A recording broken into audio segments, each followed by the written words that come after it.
Hello, hello. Guess who's back home from vacation?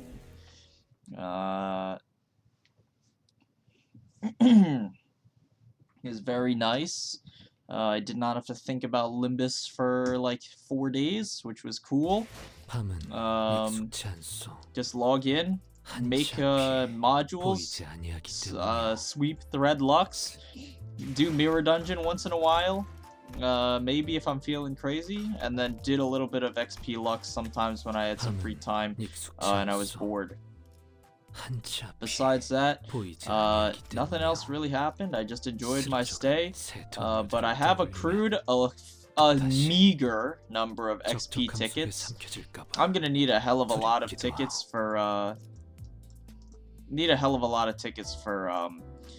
for Railway Line 2, so gotta get started on getting all of those, because if all the stages are level 35, we're gonna need at least all the meta IDs to be level 35, so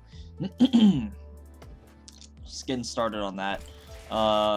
Another news, I've progressed decently in the battle pass, so now we have Gregor's ego.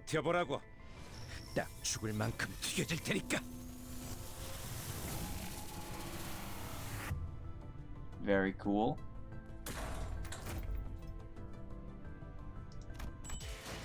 Alright, neat. Very neat.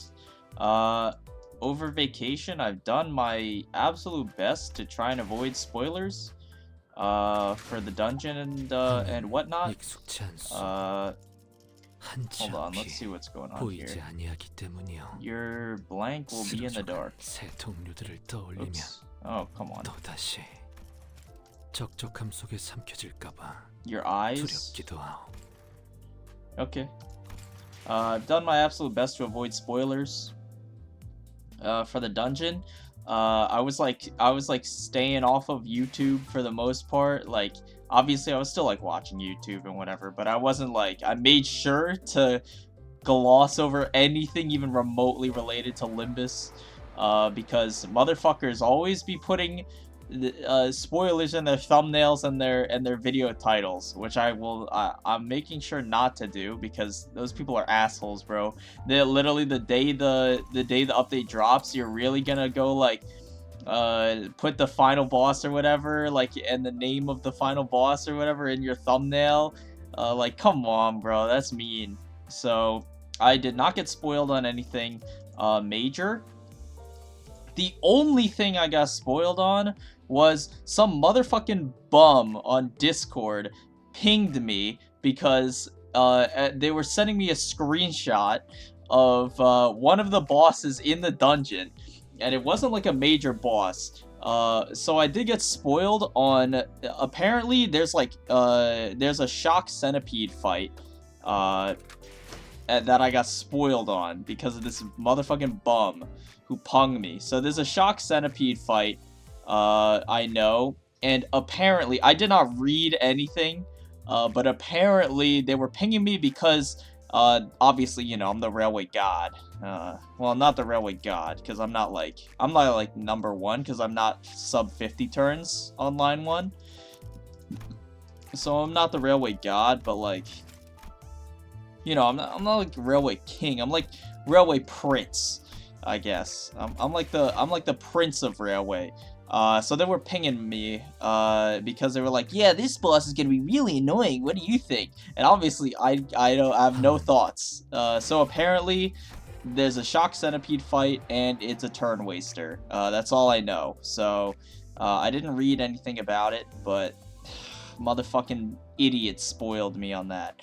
But, besides that, I'm mostly, spoiler-free, thankfully, so I can go in here. For this dungeon, you may not select a support identity for Isong. He must always participate in battles. Okay.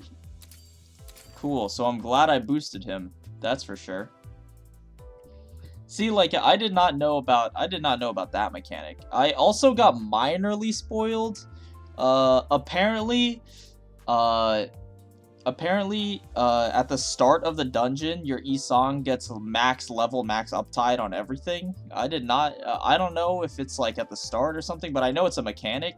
So in theory, I would not have had to boost him, but you know, we can use Wishing Cairn, because it'll max uptide itself apparently. So, besides that, in the dungeon, we're probably gonna bring this pretty standard setup, to be honest, like really standard setup. We could use Ting Tang instead of Kurakumo. Again, Ting Tang is kind of more of a specialist. Kurakumo is a better generalist. So Kurakumo, if I was to bring him into a fight, he would probably do better most of the time than Ting Tang, but Ting Tang actually has an OP as fuck support passive. I don't know if they reworked how ego resources work in story dungeons, where because before, as far as I know, currently, when you move between fights in a dungeon, in a story dungeon, or in mirror dungeon, your ego resources get carried over from fight to fight, but they get halved each time. So like if you're in stage 1, or like, you know, node 1 of a story dungeon, let's say you have like 5 wrath or something, you go into node 2, that fight, I believe it rounds up, so you would have 3 wrath in node 2, you know, just as example. So I think it carries over half. I don't know if they increased it, because I heard like whispers that they increased it, so now you carry over all of your resources. I don't know if it's just people being stupid, because they just don't know how to play the game, which is apparently a lot of people. But I don't know if they're just being stupid and like just actually spreading misinformation. But that's what I heard. I heard whispers that that now all of your ego resources get carried over between each stage, which would be pretty OP. And it would make support passives a lot better. Like it would make Ting Tang support passive actually useful anywhere outside of Railway, because 5 Gluttony owned otherwise is really steep. So, you know, maybe they actually made support passives not completely worthless outside of Railway. So I mean, we'll try it, I guess. But besides that, I was not spoiled on any of the story or anything. And anything else besides the shock centipede. So, you know, we'll see what happens. I imagine I'm all cozy and everything, because these dungeons, I think Cromer dungeon took me like an hour and a half to like 2 hours or something. So these things are long as fuck. So I mean, I'm all cozy. Maybe I'll take a break halfway through to get a snack, but obviously I'll cut it out. So you won't have to care. But you know, we'll just get through this story. Hmm. Hmm. Oh, got him. I see. Yeah. We were neither high flyers nor greedy vultures. We were merely children who loved technology. Okay. I can't help but notice, you know, it was the story is very interesting. And then, and then they're like, oh, oops, time to fight your filler enemies. Surely they are not copy-pasted. Surely they are not copy-pasted enemies. Anyways, it was the only place, acting their parts, Dombeck, yeah, okay. Fixed member needed. What happens if I don't? Oh. He must participate. Indeed. Okay. Sure. I don't exactly remember pretty much any of the enemies, to be honest. Yeah, I don't remember, like, any of the enemies. It's been a little bit since I played. Let's go with this, I guess.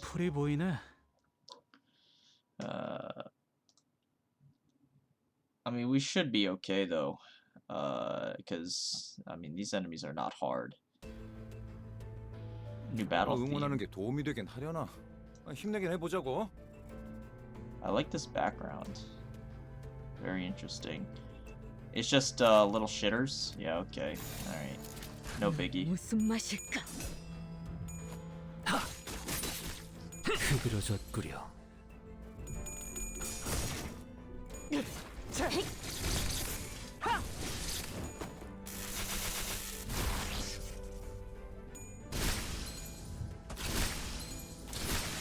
Getting very lucky with some of these coin tosses, 우리가 actually. 우세. 스스로 끝내보자고. Oh, here we go with this. 유효타 좋아. 계속 집중하지.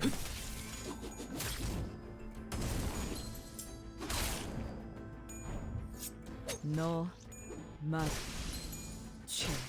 이제 쓸만해져. 다시 못 Easy. 살게 구는 일은 Alright. 없을 것이오. So far, so simple. Was that a cat? Did I just see a cat on the desk or whatever? I'll have to... 그가 Oh, here we go. Alright. 평안하였는지 모르겠어. Okay. Easy peasy. Have no battle? Sure. Just go with the same. 파우스트가 나설 만한 곳이어야 할 I actually 겁니다. kind of do like the stage play thing they've got going on. I think it's pretty interesting. I'm just kind of afraid that the last 3 story chapters were very easy to understand 방금 벌레만을 듣지 않는 Uh, 사람 누구야? because the characters were very straightforward, like the characters they were based off of.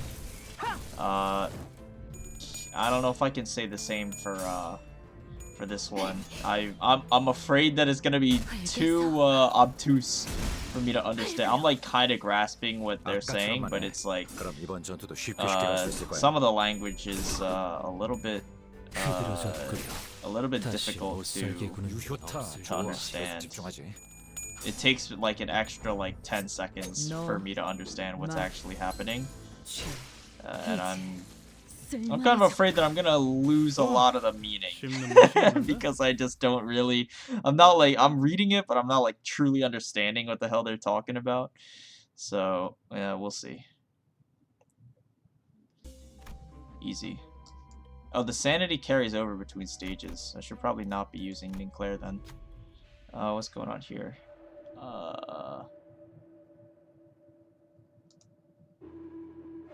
Rummage through the drone. Sure. Good at searching. What is gluttony advantage? And then why am I using pride skill? This is so dumb, bro. Okay, at least we have rabbit. Thank God. What the fuck? Wait, this check is disgusting. Why is it so... Why is the check so damn hard? 15? Oh my god. Wait, why is this check so hard? It's gluttony advantage, but concentrated fire like can hardly even make it. I don't even have that many good gluttony skills. Like, was there something I could have done different? I guess I could have. If I used Ting Tang, Mutilate would have insta won it, I guess. We'll use Isang. It is his dungeon after all. Thank God. Ampule, after going through the trouble, the other sinner's side at ultimately pointless hall. What? What? Oh, okay. At least I got something. Start of the turn, allies under 40%, heal to 100%. Oh, that's a little broken, isn't it? Alright, we're not using Ninclair. He's pretty fucking useless, I think, because his sanity keeps getting bricked. We'll use Ting Tang, get his sanity up for some of these checks. Apparently, they're fucking difficult. Okay. 부른 건 말이야. Neat. Getting more exposition on the mirror, I guess. The inception of the mirror. 내가 응원하는 게 도움이 되긴 하려나. That's cool. 힘내긴 It's 해보자고. cool with 무슨 me. 맛일까? I should be keeping track of the ego resources actually that we're getting. I have not been looking to see if we've been carrying over ego resources, like all of them, or if it's just a few. I'll have to look at the end of this turn. Because that's like pretty important to know, I feel like. 날 뛰어보라고.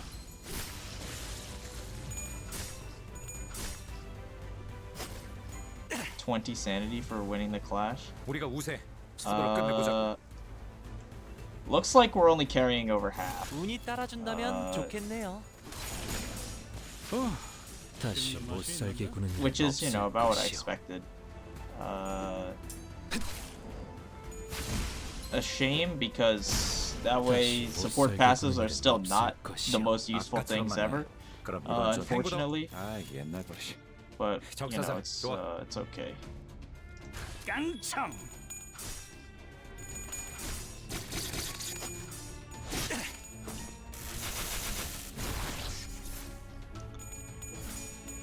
Actually, wait, now that I think about it, in the story dungeon resting places, doesn't it work differently than they worked in Railway? I'm pretty sure it like doesn't it just reset all of your dudes to 0 instead of it like resets all your dudes to 0 instead of healing their health, but then like keeping their sanity or setting it to 0. So like if you're at max sanity, I'm pretty sure it like resets the sanity to 0 as well, even if you're positive sanity, which is like stupid. I don't know why it does that, but it does. I think I remember doing that. If that is how it works, I mean, like, I don't know why, but I don't know. We'll see.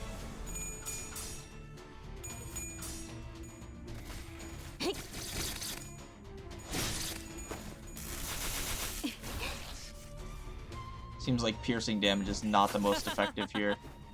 Oh, Mutilate's gonna destroy this guy though, too. Yeah, see ya.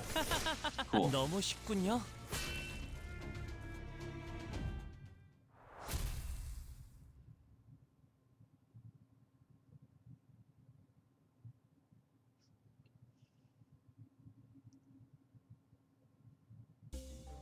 Cool.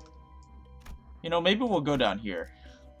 Just to get a free ego gift. Fill the K-Corp's ampules.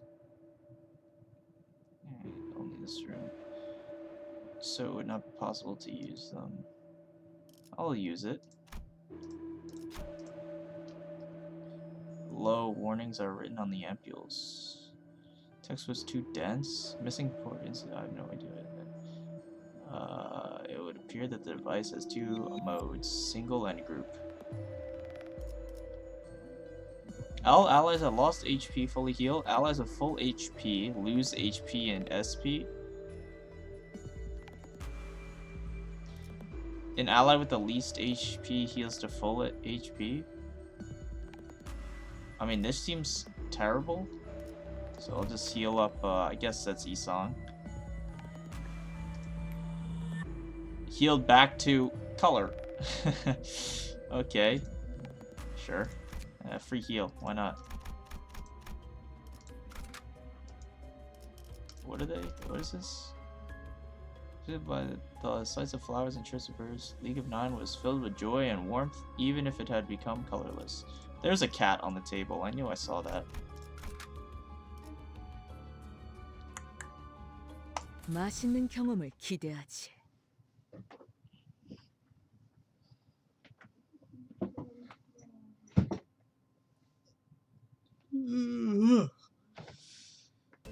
Alright. 최선을 Come on. 다해보자. One wave of 방금 filler 벌레만은 enemies. 믿지 않는 사람 누구야? Sure. 아까처럼만 해. 그럼 이번 전투도 쉽게 갈 수 있을 거야. 깨어라. 흙으로. 유효타 좋아. 계속 집중하지. You know, they should, you know how you can hold down click to speed up ego animations? They should let you do the same thing for skill 3 animations, to be honest. I think that would be pretty cool. Because like Faust Execution and like I Can Cook Anything, those animations are pretty long. I would like to speed them up if possible. Sometimes, like especially in Mirror Dungeon. Those animations do tend to be pretty long.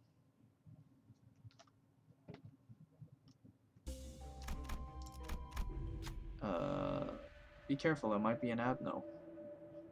Underground Lab K Corp had also managed eggs from L Corp.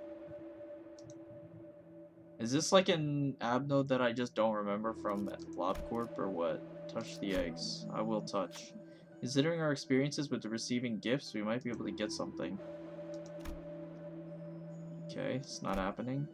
Like, why is it? Why am I rolling sloth advantage? But I'm rolling with the pride skill. Like, this is so ass. I mean, apparently this is predicted 10 to 22. I don't know what. Like, huh? E-song modifier +4. Oh, E-song modifier +4, huh? Okay, sure. One who grips Faust modifier? Oh.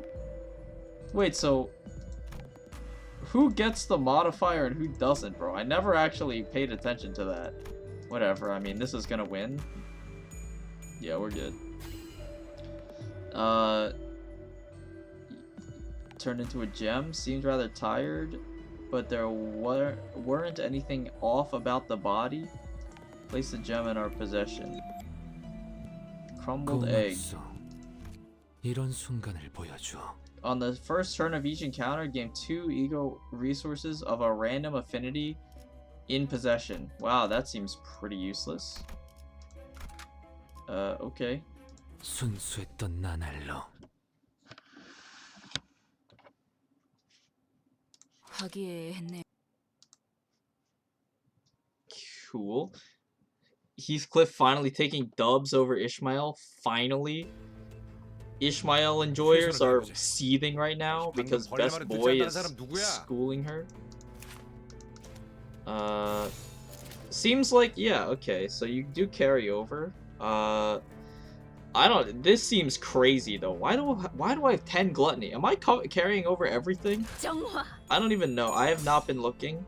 When I watch the video back, I'll be able to tell. I'll just try and remember. I had 10 gluttony, so I'll just remember that. And then we'll go into the next stage and see how much I actually lose. I can cook anything doing a solid amount of damage, just about what I expected.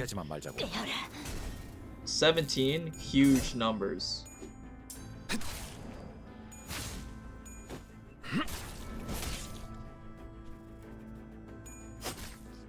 단테님 봤어요? 우리가 우세. So I have 10 gluttony.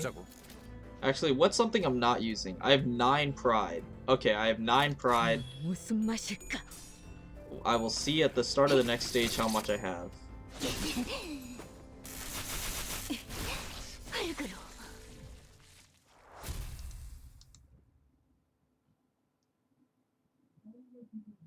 Unless camping removes all of my resources, which would suck.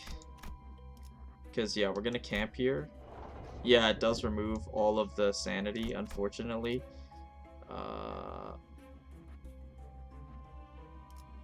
And he meets his left-handed self. Okay. 순수했던 나날로. I had 9 pride. I will try to remember. Okay, so apparently we're taking a dark turn. Or something. One thing that I couldn't help but notice. Oh, new Abno. I couldn't help but notice the only thing that appeared in color in the story was the mirror. With like his reflection, his alternate universe, like left-handed self. His reflection was in color. And also the CG or whatever of the League of Nine around the table with Isong, with the modified mirror on the table and everyone's smiling.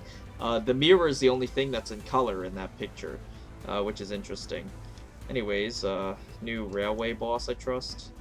Appears to be preparing a powerful move. Gain 5 damage up every turn. Cannot gain the status while tipsy. Okay, so it's the same kind of buff. Want to get drunk. 32. Okay. Tremor. Okay, tremor. Okay. Unclashable can't be redirected. Prioritizes enemies with morale boost. If target has no tipsy, clash power +5. If target has morale boost, deal plus 10% damage, so plus 50%, I guess. If target has tipsy, deal 0 damage, the user loses 50 HP. Remove all morale boost or tipsy. Okay. Interesting mechanic. Just making sure I understand this correctly, is 2 parts. So this part also has, okay, yeah, sure. And obviously, Obs level 0. Jeez. 3 levels? So they're expecting you to go through this dungeon a hell of a lot, I guess, to get the observation level up. In a clash, give 1 morale boost. In a clash, give 1 morale boost. Prioritizes enemies with tremor. Sure. I have 9. I have 9.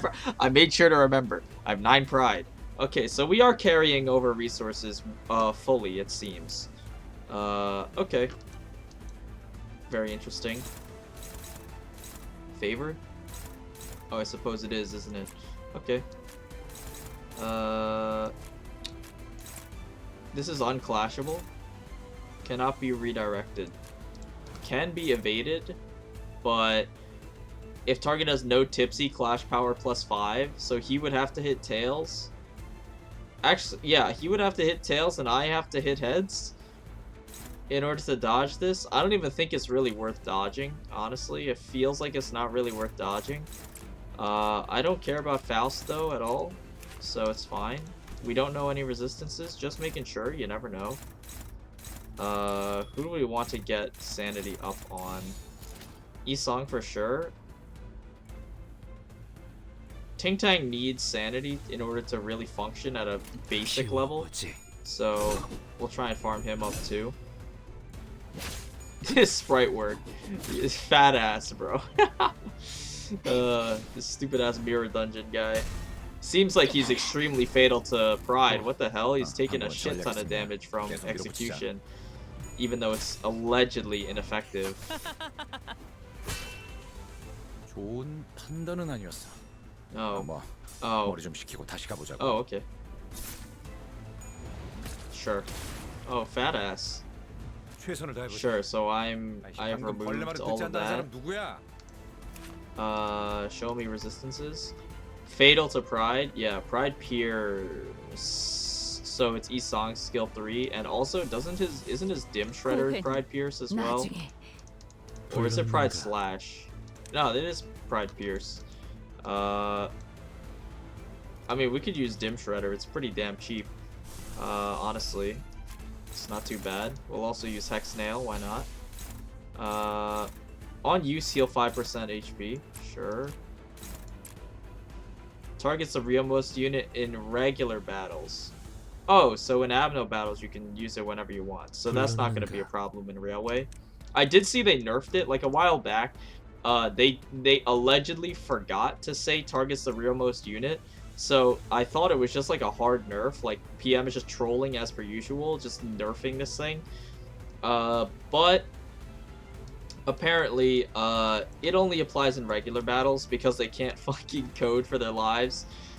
So they just made it only in regular battles, sure. Spend charge to deal more damage. Yeah. We all know what this does. People seem to be overhyping Dim Shredder. I honestly don't think it's that crazy of an ego.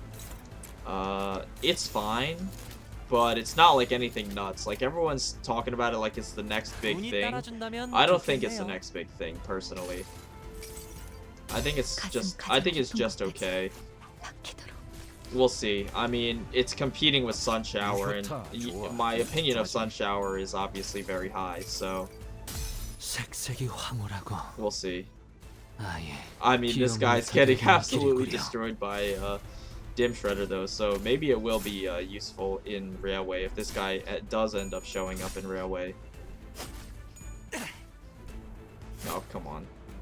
That I'm pretty sure that coin would have actually reset too. It would have re-rolled. Oh well. Fairy Wine 2. On use, convert opponent's morale boost into tipsy. Wine Barrel. Okay. And then just a bunch of filler moves. Yep. Passives. After using certain skills, become staggered. Okay, so he self-staggers. Mysterious smell from within boosts the spirit. Random sinner gains 5 morale boost at the start of the wave. Oh, so that was Faust at the start. After using certain skills on enemies with 5+ tipsy. Convert opponent's morale boost into tipsy. Lose clash power by the effects count, max 5. Gain damage. Like, so what? I'm just supposed to not be clashing with the Fairy Wine model, I guess? Like, that's what seems to be intended. You don't want to clash with the Fairy Wine. Because why would I want to be tipsy? Unless, I guess, we save the wine until someone's at 5, then we use the wine and he will self-stagger, and then we pop off, I guess. I think that's like kind of the intended path, maybe. Anyways, let's just get our stuff set up.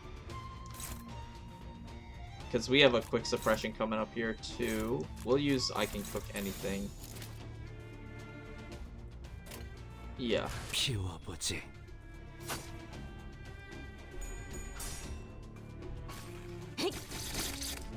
So we'll get Gaze next turn, and we'll have our 6-speed quick suppression, which is very nice. Not losing the clash with this, that would suck if we did, obviously. 좋아. 보입하게 성공했어. 계속 몰아붙이자고. 너도 이 안에 담아주지. Can't wait for this guy to have like 3,000 health. It's real good. Yeah, Chef is great for single target fights here. Evade skill. On use, gain 1 bind next turn. You like this brew? Alright, sure. On use, gain bind. Okay, so, I mean, like, we don't care. We'll use shit skills to soak up the evade, I guess. I don't think it really matters that much. Like, our skills this turn are really terrible. Like, truly. So, quick suppression, unfortunately, is not getting that much value. But it's okay, because on its own, obviously, it does it does just fine on its own. So, you know, that's okay. Yeah, I don't care about the evade. Cool. Yeah, sure, whatever. How does Dim Shredder charge gain work? I've only used this a few times. It doesn't really come up that much. At the start of the turn, if it took no damage last turn, okay. Okay, sure. If only I had the resources to cast it again, I guess. Also, one thing that I neglected to mention, but it's a really important synergy. Wishing Cairn gives 2 Sloth Fragility on hit. So this skill is actually also, if Yisong has multiple slots, this skill can set up for his AoE skill as well, which is very nice. Oh, what the hell? We're on triple... Okay. That seems to be quite a bit of damage, sir. He's on 1 speed though, so I guess the intended path is just kill him before the move goes off. Which we should be very easily able to overkill him here. Why am I hitting body? Oh, because it's AoE. I'm hitting both at the same time. Yeah, okay. I mean, that seems to be the intended path. I don't remember how many turns that was. I'd have to look back in the recording to see how many turns that was. I think it was like 6 or something. You know, I'll figure out how to optimize it in Railway. And we get green spirit. This is the same. This is the same eco gift as Mirror Dungeon, right? They're damaging a non-staggered enemy or inflicting tremor. Yeah, it's the same. How do I get out of here? Oh, I'm supposed to back out, I guess, and then like go here. Sure. 0 gloom. I kind of do want some sloth. Like, okay, outside of boss battles, Chef is not doing anything. Let's just get that out of the way. Chef is not doing jack outside of boss fights. So maybe I'll, I could also use W Corp Don to get sloth. We'll see. Oh. 고요해. Interesting. I'm pretty sure the unnamed character who, I guess died? I didn't really understand what happened too much. I guess the unnamed character who died or whatever, I'm pretty sure he was voiced by the same person as who voices Sinclair, which is kind of neat. I mean, we should not be using ego. Like, just get that out of the way. We should not be using ego on these shitter fights, that's for sure. I'll tank some damage on like some useless people. I don't want to use resources. 그럼 이번 전투도 쉽게 갈 수 있을 거야. This green liquid ego gift is giving a lot of tremor. I don't remember it being that much tremor, but here we are apparently. Yeah. Okay. 씹는 맛이 있는데?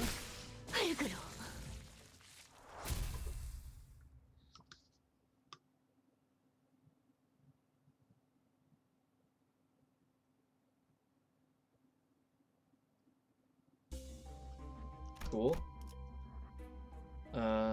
Okay. I will take a closer look. Pride advantage, perfect. Esong Smurfs.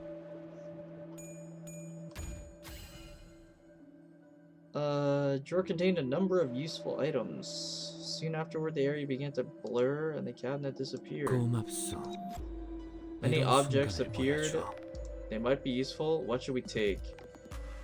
Second row, 5th col- oh my god. Okay, whatever. 1, 2, or 3. I'm feeling like... I'll pick... second row, 5th column, 5th row, 8th column, 6th row, 1st column. Bro, like...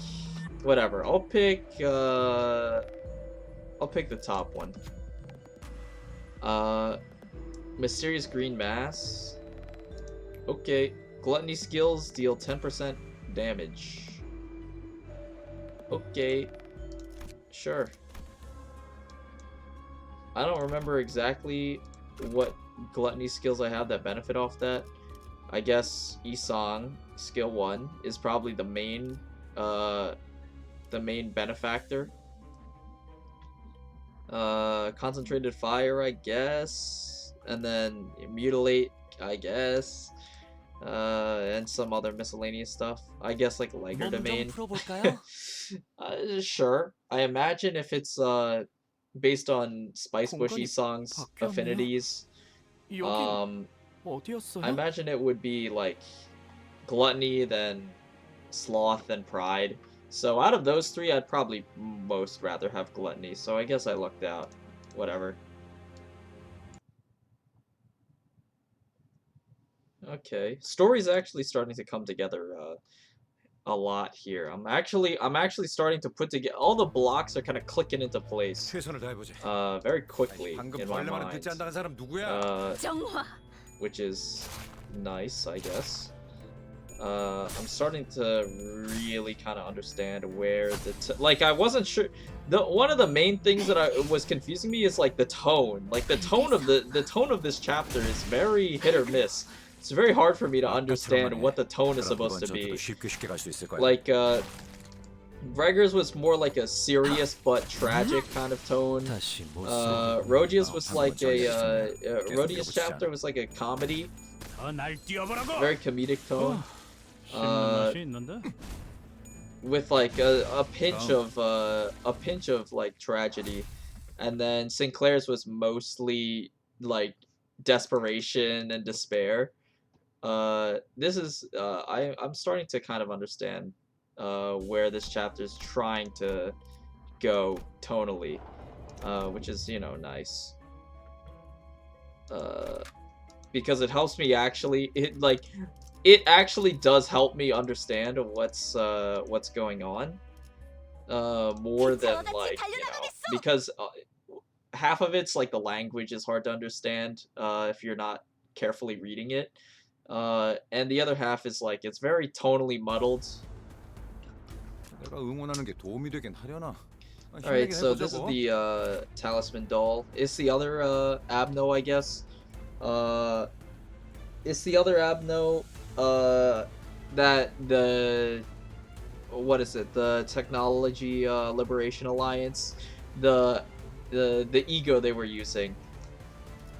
If I had to guess, I'd imagine in Railway they would probably have this and the Fairy Festival aberration as like two halves of the same stage, maybe. That's my guess. Like you would have you'd have both of them in the same stage, maybe. I don't know. I'm just thinking. I imagine they would probably be similar to Alleyway Watchdog and Headless Ichthys. Like maybe they'd have one stage each, and then they'd have like a combined stage at some point. Anyways, seems to be, yeah. So this is the Rupture half, and the fat ass fairy was the Tremor half. I say half because those seem to be the two most pushed debuffs this chapter, are Rupture and Tremor. Common theme, with like all of the enemies, they either do Rupture or Tremor, and the IDs are either Rupture or Tremor, or the egos too are Rupture and Tremor. So this is like the Rupture half of the chapter. Inflict 2 talisman, deal +1. Okay, sure. So just don't hit 9, I guess. This doubles the talismans on hit. Inflict Rupture. Okay, sure. At the end of the turn, if it has burn, inflict the same amount to all units with talisman. When an arm is broken, it deals -20% damage. Okay. So don't use burn on it, I imagine, is the main takeaway here. Sure.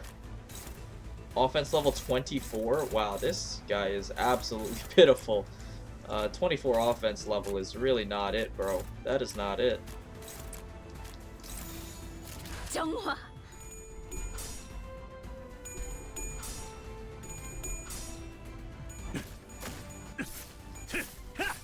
좋은 판단은 아니었어. 뭐 머리 좀 식히고 다시 가보자고. Fatal to blunt. Noted. 유효타 좋아. 계속 집중하지. Okay. 좋아. 방금은 전략의 승리야. 계속 밀어붙이자. The right arm is very easily staggered, actually, now that I look at it. Yeah, he's insta-staggered. Jeez. Okay. 이 기세를 풀어보자고. Culminating Curse. Still the same move. Sure. Resistance check. Fatal to Blunt, weak to Pride. And then, obviously, we can't really tell on the right arm because it's staggered, but Fatal to Wrath on the right arm. Sure. Interesting. So we'll just use some filler moves here. Actually, we'll clash with this. Partially because I kind of don't care about her winning that. No, we won't clash with it. We'll do this.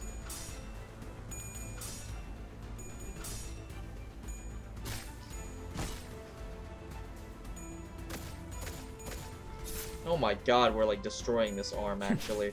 This thing is ludicrously squishy. 귀는 확실히 좋아. Cool. 빼는 편. 보육하게 성공했어. 계속 몰아붙이자고. So we'll just focus the arm for the rest of the fight then, I guess. The body seems to be very, very tanky. Guard skill. 한 방이었어. Stopped moving? What could be happening? I don't know. Remove all entangled talisman from the target. Gain the same amount of reattached cursed. Gain 5 bind at turn end. Gain 5 attack power down. Interesting. Okay, so you do want to burn the Abno because you want to get as many talisman as possible, I guess, is the idea. You get as many talisman as possible, and then you clash with the guard skill to reattach all of the talisman onto the statue so that it gains like 1,000,000 cursed talisman. Sure, I guess. Counterpoint, what if we just killed you? And ignored everything that's happening? 내 앞을 막을 자는 없어. 너 막. Okay, but like don't do too much damage now, jeez. I think not clashing with the other skills is kind of risky, but I'm just trying to get an idea here. I could have clashed with the AoE actually. I keep forgetting it's an AoE. Yeah, alright, we were close. Sure. Yeah, okay. Real scary, bro. Sure, yeah. Stopped in place. Head was tilted. Oh, chill. Slightly downward. Perhaps it was looking at the sinners. As if possessed, sinners began to walk towards a wooden doll. And they started removing talismans. What could be going on? This in-combat check is, like, impossible, apparently. Okay. Not impossible, thankfully. Gathered the detached talismans and stood. Eagerness to return the talismans to where they were.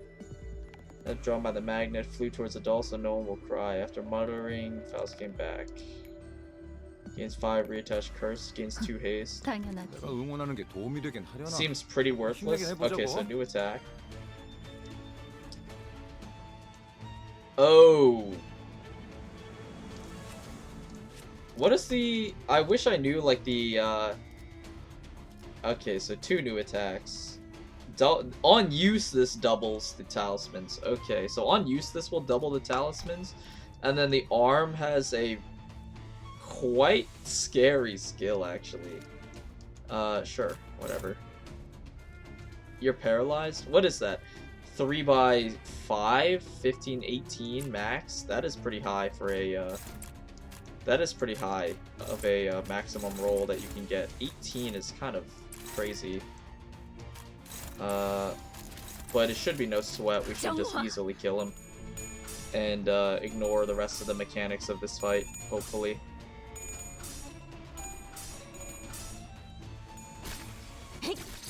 Support passives coming in clutch. Big damage. Yeah, alright, see ya. 씹는 맛이 있는데? One thing that I keep forgetting to mention, I think about it, but I don't know if people know this explicitly. I'm sure you're familiar. But AoEs, what the fuck? I got booted back? Oh, I'm in the next floor. Can I go back up? No, I guess not. AoEs tend to be useful in Abno fights, usually more so than human fights, surprisingly, because they can actually hit multiple parts of a single abnormality. So you can actually deal a ton of damage with AoEs on Abno fights, as long as it targets multiple parts. You can see it happen in some of my older videos, like when I use Ebony Stem on Headless Ichthys. That's like one of the main one of the biggest examples. Ebony Stem on Headless Ichthys in Railway Line 1 absolutely used to shred. Excuse me. Ebony Stem on Ichthys used to shred on Line 1 because, what's it called? Ichthys had like 4 different body parts, I think. 4 or 5. And Ebony Stem obviously targets 5 slots, so it would hit Ichthys 4 times. And it would deal like 200, 300 damage or something. Like 200 plus sometimes. So like, that's also partially why Isong's skill 2 is so good. Because AoEs just do really, really good on single target Abno fights. Which, you know, you might not expect at first glance, but it does. Anyways, apparently we got some ego gifts that it did not announce. The Talisman Bundle, this is exactly the same as Mirror Dungeon, it looks like. And then this thing, Piece of a Torn Spring. Take 10% less Pride Affinity damage. I would feel a desire to scatter into the winds in lush blue, sensing the sway of seeds plunging into my scrawling mind. Yeah, okay, that seems like trash. 10% pride damage is like not important. It's like not useful. But okay.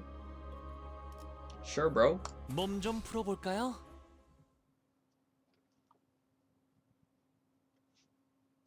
꽃은 Okay.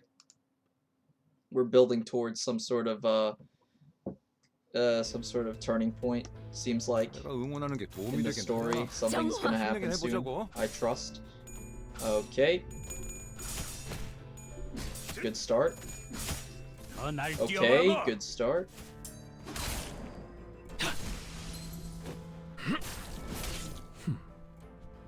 We failed 3 한방 clashes. 먹였네. Great. 이 기세를 모아서 뚫어보자고.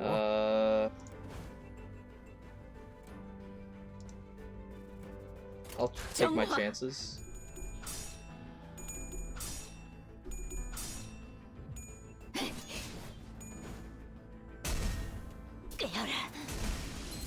유효타 좋아. 계속 집중하지. Overall, I think this dungeon itself seems less interesting than the Chapter 3 dungeon, to be honest.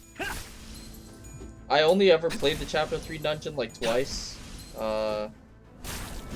I don't know if I would want to do this dungeon more than once though. 우리가 우세. It seems 스스로 끝내보자고. really long. 피워보지. Obviously. Again, all the dungeons are pretty long. 너무 But this 쉽군요. one seems like really long. 다시 못 And it's 살게 just 구는 like 일은 없을 것이오. the same enemies over and over again. 다시 못 살게 구는 일은 Which is, 없을 you know, 것이오. not really cool. Obviously, that kind of goes for most of the gameplay, I think, in this game. It's just the same enemies over and over again. Like, 90% of Chapter 3 enemies were just Inquisitors. But, like, I don't know.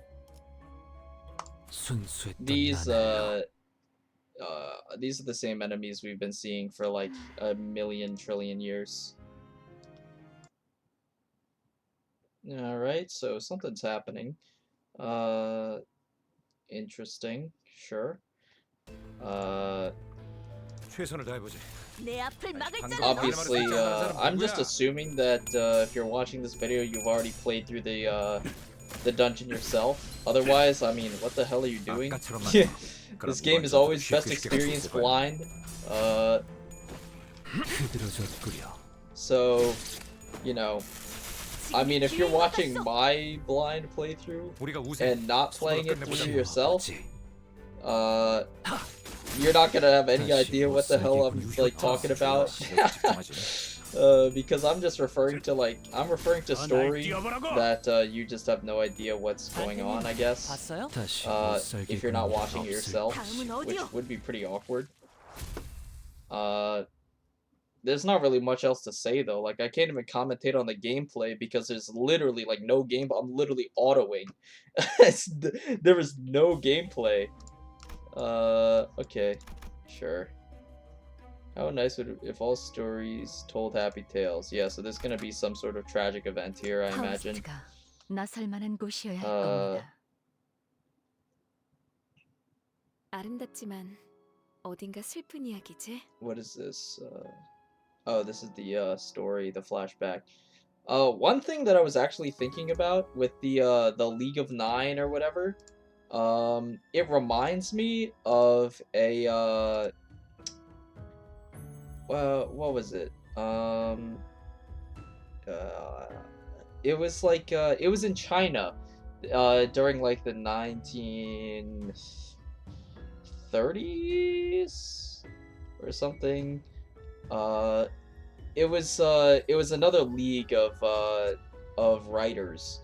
I noticed there's a similarity because in this story, the League of Nine is referred to as like the League of Nine Literatures or whatever.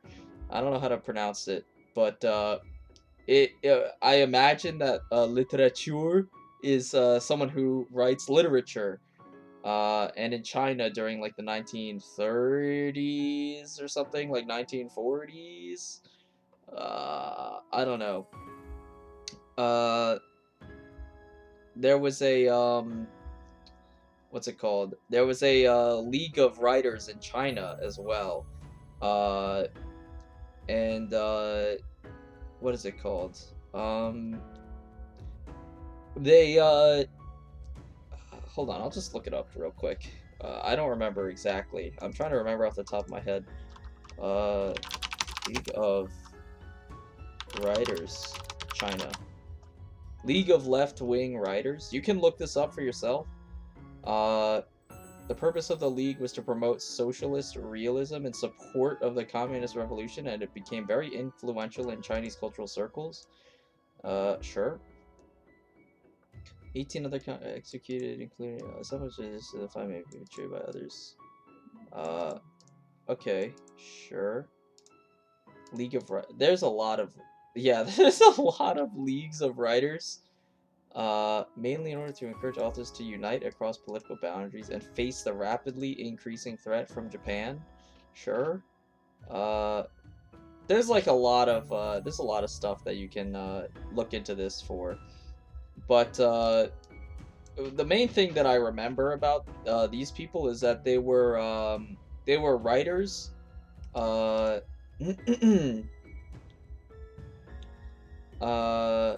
was it called? They were writers, and I'm pretty sure they were what's it called? Pro-communism, essentially. And eventually they were executed for their writings and political influence that they had. And I can't help but imagine that there's not, like, I can't help but imagine that there's some sort of connection between, like, that group and the League of Nine in this game. I imagine that they're going to get, like, raided and executed or something because of their beliefs. I don't know. We'll see. We'll see. Or I'll see, I guess, because you already know, probably. In other news, I imagine that the flashback storybook kind of side plot that's going on is describing the inception of the singularity. I already forgot what it was called, like the tearful thing or something. I already forgot its name, but I imagine that's what that's what's going on with the side plot. There was some sort of like defector or something, and he and his friend, I guess, or something, escaped to the outskirts. And like something happened to him and he died. I don't know. And now he's in a jar. I don't know. I guess he turns into an abnormality of some sort. Yeah, dude, whatever the fuck these stupid gifts are. He turns into eventually I imagine he turns into the singularity after listening to, what is her name, like Stephania or something. I don't remember her name already. I forgot. Steph, I guess I'll call her. After listening to her stories, it cries because it laments the cruelty of the real world compared to those stories. What is this? What is this arrow? Oh, I guess I can. Yeah, sure. That's not scuffed at all. I guess it cries because it laments the cruelty of the real world compared to her stories. What's going on here? Oh, there's a healing thing over there. Outlandish item is placed at the center of the looking back. On the group's original purpose, the member slots begin to clash. Okay, sure. We'll go here. For the quote-unquote boss fight, we'll go with Chef. 이건 개념 소각기 아닌가요? Oh, okay. Okay. I'm starting to get lost again. Okay, so we have Sunshower, Drifting Fox here. Interesting. Another, I'm starting to kind of get lost again in the story. I'm not exactly sure where it's going.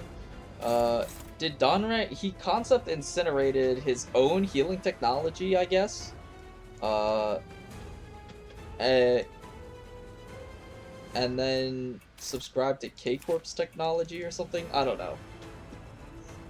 After attack, inflict 2 rupture and 2 sicky to all enemies. Or inflict with 2 bind and 1 umbrella splinters.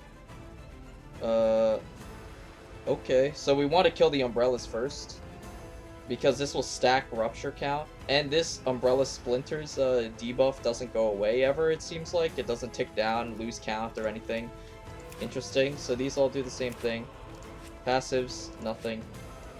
Pretty simple attacks. 45 offense level is pretty insane though, to be fair. 260 health. Like, not a lot of health though, all things considered. I guess that's also in part to do with the 4 umbrellas. Guess I'll use Fluid Sac.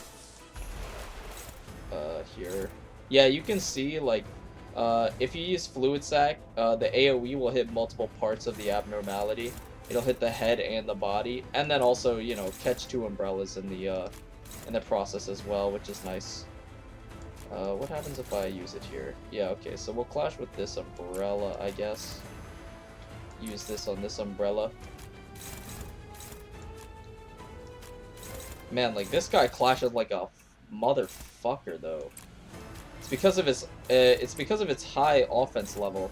He clashes like an absolute beast. And our speed rolls were not very favorable either, all things considered. Sinking count, you know, a sinking count we can safely ignore, I think, because it won't really matter until he hits us. So, sinking count, we don't have to worry about. Seems like Blunt is not the best option here, unfortunately. But it's okay. 좋아. 방금은 전략의 승리야. 계속 밀어붙이자. So yeah, we'll just set up for our next turn, I guess. 이 안에 담아주지. Yeah, I'll tank that, sure. Very lucky on these corn rolls, though. Getting Fluid Sac out early is very helpful, obviously, because it helps you hit heads. Very desirable, obviously. Charge up here. Did I see weak? There? I don't remember. Okay, we have a ton of statuses. Resistance check. Weak to Pierce and Gloom. Okay, sure. And then looks like Blunt is very ineffective here. Okay, so is Envy. That's a shame, considering our best nuke buttons currently in the game are Envy. We'll hit the body with quick suppression then, I suppose. It's not going to do that much damage, unfortunately. Like, I can cook anything, we kind of need to save, I think.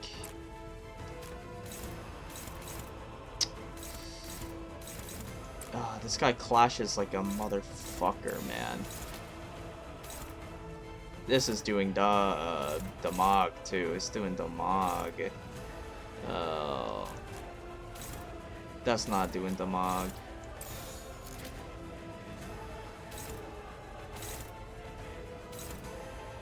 I'd rather tank with Don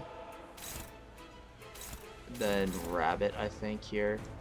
Actually, what is this targeting? That's also targeting Don. Okay. Yeah, this guy clashes like a motherfucker.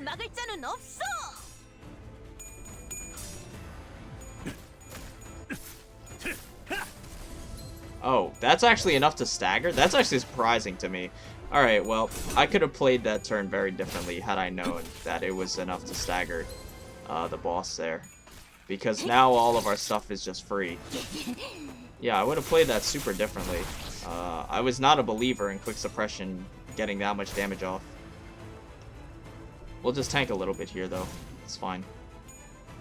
And then, yeah, sure, whatever. Guard skill? All enemies lose 20 sanity? Fuck you, bro. I hate this. This guy's only purpose is just to be annoying? Hopefully we can burst him down here. We should be able to kill him easily. With all this, we have a ton of burst damage. Even if we don't hit heads, we should be easily able to burst him down here. Despite our dropping sanity count. Yeah, I mean, he's turbo dead. Did the umbrellas despawn after? That's also an important question. Do the umbrellas despawn after? Yeah, okay, sure. So I guess the strategy is just to ignore the umbrellas then. For that one. Seems pretty easy. Again, I'm gonna have to watch my recording back and see how many turns I'm taking on these Abnos, just to get an idea of minus 10% gloom damage. Yeah, okay, whatever. Alas, I was careless in my assumption that I would simply observe slant-wise. Yeah, okay. He did say that. We could heal. I don't really care. I'd rather have sanity than heal, to be honest. Am I supposed to be going up there? Or I don't know. I don't know. But yeah, I'll have to watch the recording back to see how many turns I'm taking on some of these fights. We'll see. Okay, that's very tragic, obviously. And again, I can't help but notice that the way that they were split apart is also very similar. Again, if you look it up on Wikipedia, the League of Left-Wing Writers in China, it was speculated that the way that they were discovered and subsequently assassinated was because of an inside member who revealed their identities and locations and whatever, and that caused them to get discovered and executed. So very similar thing happened here, obviously, where one member for whatever reason, you know, self-preservation or you know, personal gain, or whatever, for one reason or another, they snitched, essentially. So, you know, there are parallels, which I find to be very interesting. I was gonna say something else, but I don't remember. The Liaoug. Okay. Sure. Those looking up is scenery. Low, a shooting star. Okay, make a wish. 50% chance to gain an ego gift. Nothing happened. This was, bro, that's stupid. That is dumb. If I go back here, we can get the other ego gift, though. That would be kind of neat. Dude, 50% chance to get an ego. What is that bullshit, bro? Like, I hate that. Just give me a check that's hard to pass. I'd rather at least to, like, you have a check that's hard to pass than a 50% chance to just do absolutely fuck all. Like, that's so dumb.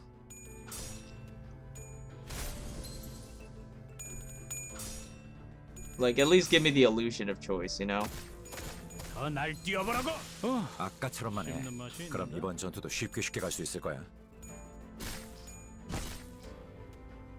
How long into the recording are we? An hour 10 minutes? We're not even like remotely done, I don't think. Oh my god, bro. These dungeons are so long. 봤어요? 우리가 우세. 서둘러 끝내보자고. I don't know, I might make this a two-parter. Or I could just make this a one-parter, but it's just turbo 너무 long. 쉽군요. Oh my god. I don't know. I don't know what to do. 다음은 어디요?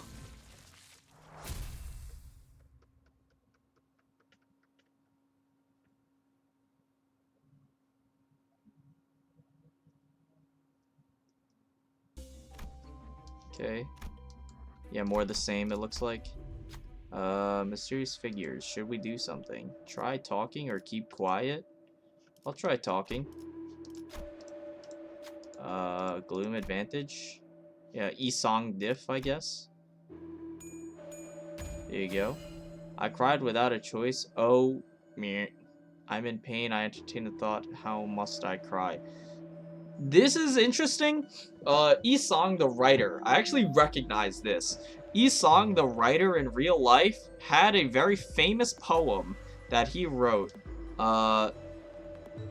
And I don't remember exactly what it was, but I remember reading it like a couple months ago or years ago. I think it was like years ago I read it. And it's very famous for having no spaces at all in the poem. Obviously it was in Korean, but you know, Korean words obviously have spaces in them as well. But when it's translated to English, you can find it. It's one of his most famous poems. But that poem that he wrote, when translated to English, also has no spaces in it whatsoever. Very confusing poem to read, and it's very deep in symbolism. It reads essentially like nonsense at first. I had to look up like an analysis for the poem, but it's very famous. So when I see like that, with like no spaces or anything, and obviously it's the Isong dungeon, immediately that's what I think about. When Isong talked to the figures in the window, they writhed and disappeared. Then a fragment fell. We took it and left the room. Memories of fragments. In a clash, pride and envy skills have +1 power. Yeah, that's pretty good. That's actually pretty good. Makes me wonder what the hell I missed out on before. Okay. Yeah, it makes me wonder what the hell I missed out on the 50-50. Whatever. 저마다 지키고 싶었던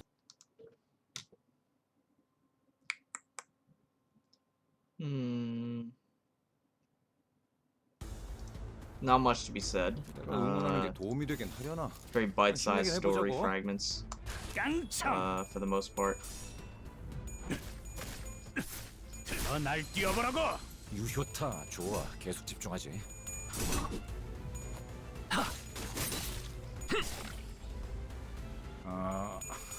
방금은 좋지 않았어. 뭐 그럴 수도 있지. 포기하지만 말자고. 간태님 봤어요? That's not a coin reroll there. That was so close. 이 기세를 Yeah, 먼저 maybe 들어보자고. don't use Teledon, or don't use. 깡총. Yeah, maybe don't use Rip Space on 7 charge. 씹는 맛이 있는데? 아까처럼만 해. 그럼 이번 전투도 쉽게 갈 수 있을 거야. 우리가 우세. 서둘러 끝내보자고. 운이 따라준다면 좋겠네요. 간태님 봤어요? 너무 쉽군요.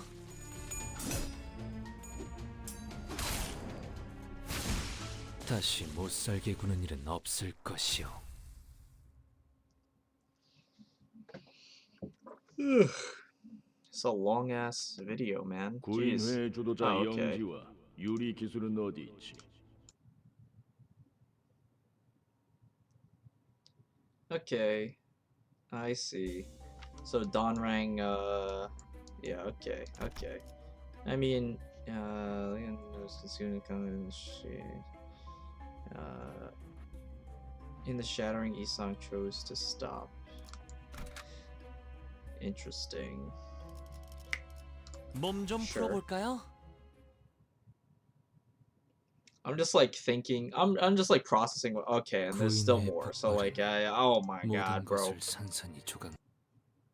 Okay, hopefully we're out of the weeds here a little bit. Definitely a lot to swallow. 응원하는 게 도움이 되겠다. I'm like, there's so much going on, and it's like so thematically rich that it's kind of difficult to process for me. 좋다, 좋아. Anyway, 집중하지. 우리가 우세. 서둘러 깡총. 끝내보자고.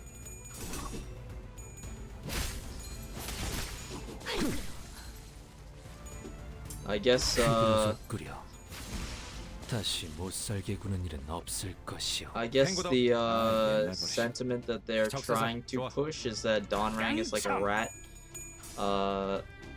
Again, like I said, like a couple episodes ago, when I finished part 2, I remember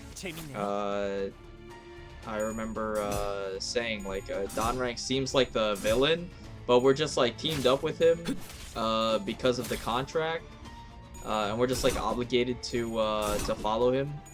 And I guess that's the narrative that they're trying to push, is that Dongrang is not really a good guy, but we're just kind of here with him. 지금이 기회인 것 같소. 우리가 우세. Anyways, 서둘러 what's 끝내보자고. going on? Mariel? Oh yeah, I was wondering why he was so tanky. I forgot. 키워보지. I forgot that he or I didn't notice that he even showed up again. 알겠어. Sure. 깨어라. Came back just to get his teeth kicked in.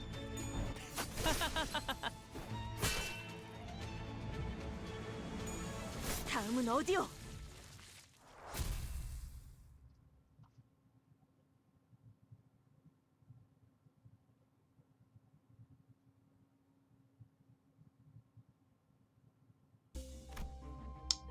Dude, this dungeon is a fucking mess.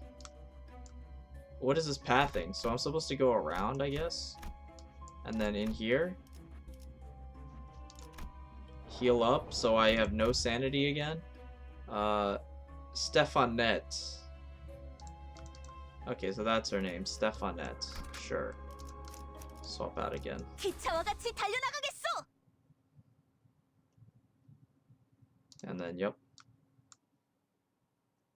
Okay. Typical of the PM writing style. Oh, here we go. This motherfucker. 1200 health, sure. Typical of PM writing style to turn a more heartwarming story into a tragedy, as per usual. Let's see what we got here. Coil up. If this skill is on a slot. What? Gain shield by head's current health, so 400?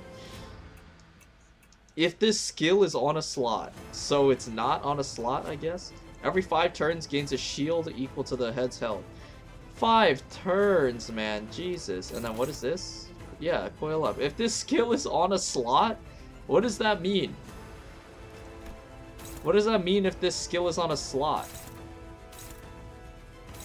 I don't understand. So I guess I'm not supposed to be hitting the head because it just does not deal any damage at all.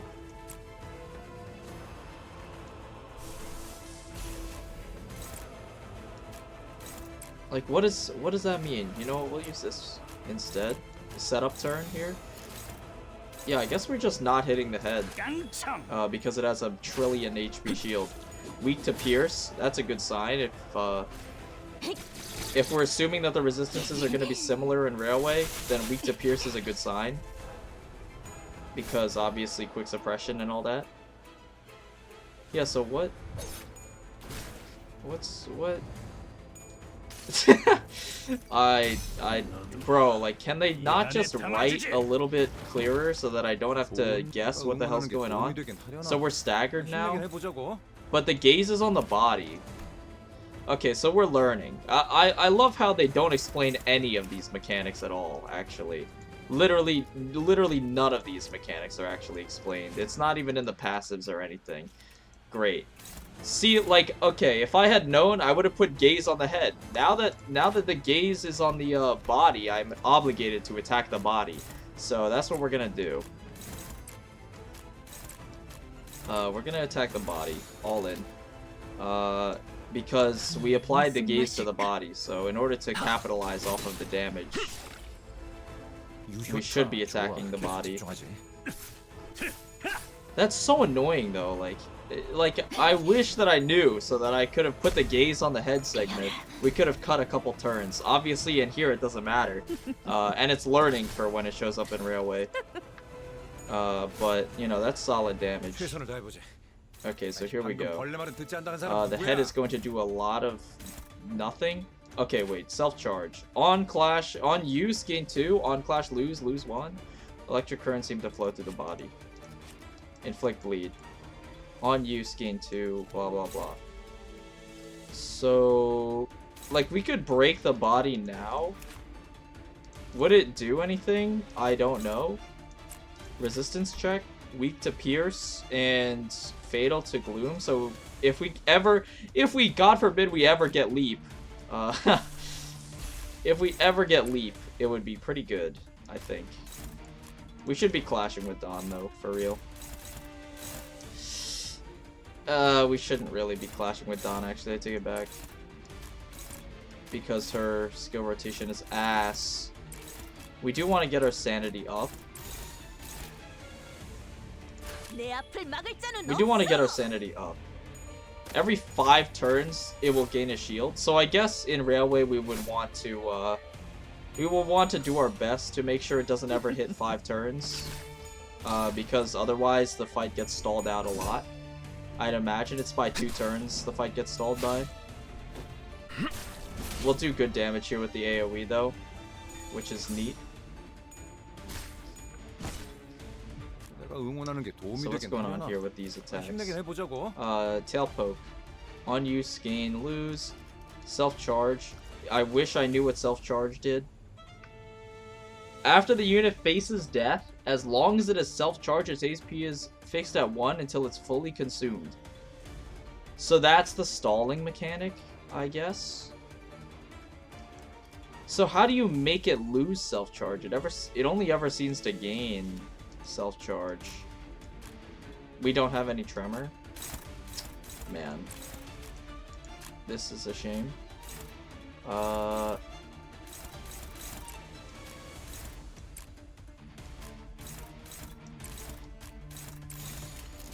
Head check on resistances. Fatal to blunt. And this is... Yeah, okay, so we'll put leap on... but, like, unopposed, man. I want to clash so I can get my sanity up. Hold on. Anything targeting Dawn? Oh, okay, that's convenient. Sure. Nice. So we'll put Pierce here, and then we'll put the rest onto the head, I guess. I like this battle music, though. It's very nice. We'll use skill 2 just because it's good damage.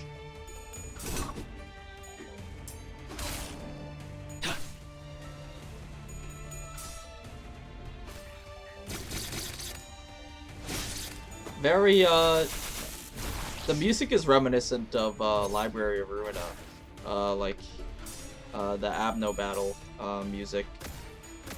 I have not played that much Ruina, so I'm gonna be honest, like, when people are like, yeah, I mean, Library of Ruina combat is just so much better. Dude, I don't know, I don't really know. Rides as if it's about to coil up. Yeah, obviously, because next turn is going to be the coil turn. Sure. Head is taking a break. I'm trying to remember which one is weak to what. Body is weak to pierce and gloom. Head is fatal to...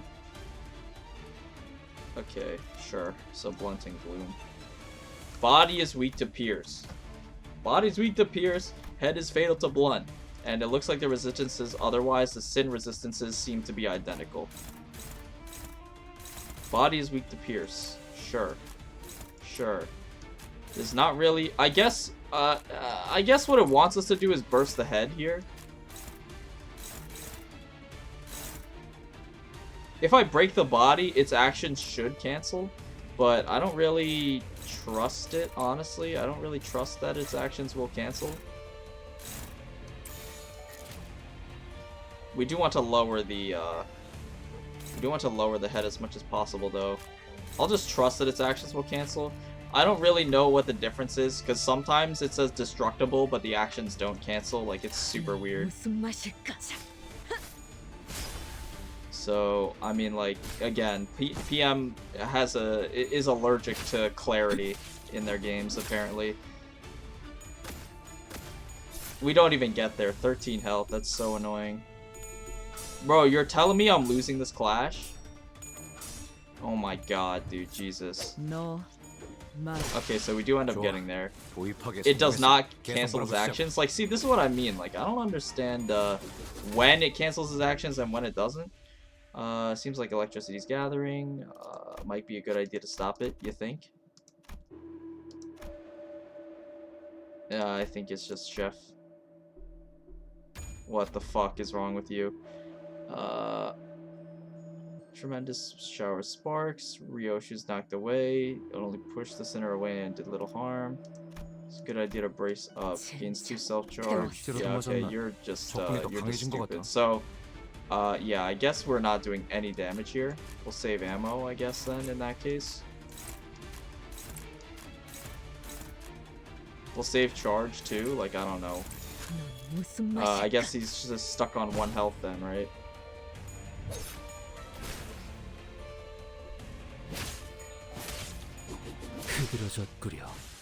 Huh? I don't know. What the fuck? Dude, I don't know. Whatever. I guess when he guards, he loses all of his self-charge. I don't really understand. I'm gonna be completely honest, I don't really understand what happened. What is this? Taking my Gubo. Cover the time with a long silence accompanied by the mirror. So I guess the centipede is completely... You are unable to kill the centipede until he guards the second time, so minimum 5 turns, or is it 6 turns? It might be 6 turns. I don't know what happens when the in-combat check goes correctly, obviously, so I don't actually know. But if it's minimum 6 turns, it's pretty damn easy, very forgiving. Sure, whatever.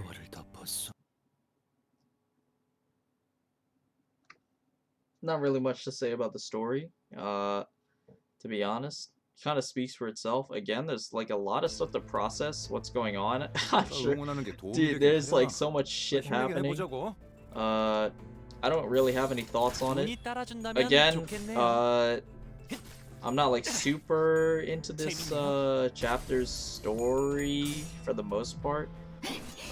Even though it is undeniably good as per usual, it's just not really resonating with me, I guess, as much as the other ones were, because the message is very obtuse. It's a little less it's less emotional and more intellectual, which is not necessarily a bad thing, but it's hard for me to understand. It's hard for me to understand easily, and therefore it's hard for me to emotionally like get attached to. So I'm just kind of sat here like neutral for the most part. Still bogged down mostly by the terrible pacing of the previous. What's going on? Oh, we got the battery and piece of torn winter. Okay. Summer, spring. So we don't have autumn. Spring, summer. Oh, we do have autumn. Okay. Sure. But yeah, it's hard for me to emotionally attach to the story. Partially because the previous parts of this Canto were like real drag, so I was like not even paying attention to the story sometimes, because it's just like, dude, just get me through this. Lord help me get through these filler stages. And then the other half is like, it's hard to understand. So I'm spending most of my time like trying to really piece together what's going on, and because of that it's kind of hard to emotionally connect to, because I'm still kind of stuck here trying to understand what's going on. Yeah, we'll 내 use 앞을 막을 자는 없어. Bro, how are you losing this? How are you so bad? How are you so stupid? Are you stupid? Oh my god. Isang is such a troll, bro. No wonder all of his friends died.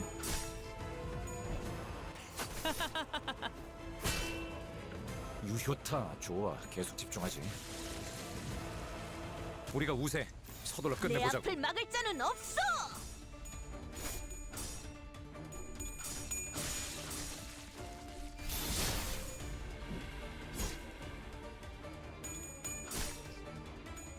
너무 쉽군요. If Isang dies, am I allowed to not bring him into a battle? Is that how that works? Or am I just reset instant, like is it insta loss and I just get reset to the checkpoint? I don't know how it works. Oh, hello. Space twist. At the same time a familiar cry is heard from behind. Yup. Start running. 13 sinners haphazardly rush down the path. In there. Do we still go in there? Don't run. Begin a combat encounter. Win to gain an ego gift. Wait, Isang is fully healed? I guess he fully heals after each fight? Like, I don't fucking know. Alright.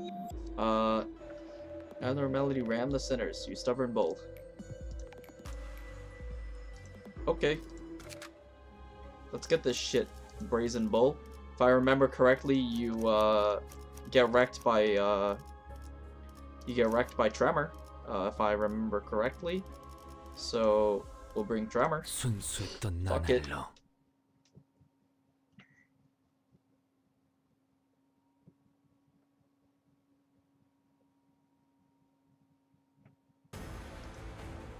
Hello, old 최선을 friend. 다해보지. 방금 벌레 말은 듣지 않다는 사람 누구야? Body. Yeah, see, look at his stagger bar. Look at this dude. Okay, so we'll do a 2-turn setup here.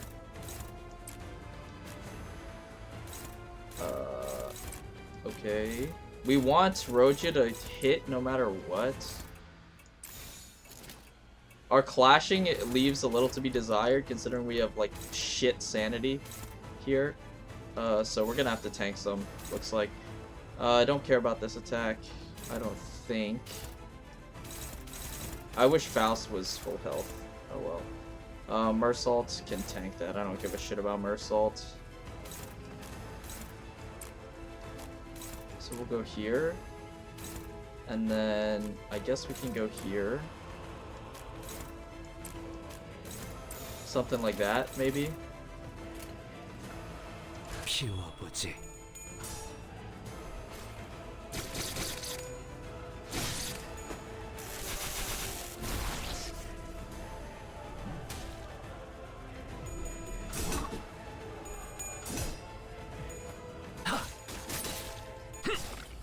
41 for ineffective. 방금은 That's 좋지 pretty good, 않았어. honestly. 뭐 그럴 수도 있지.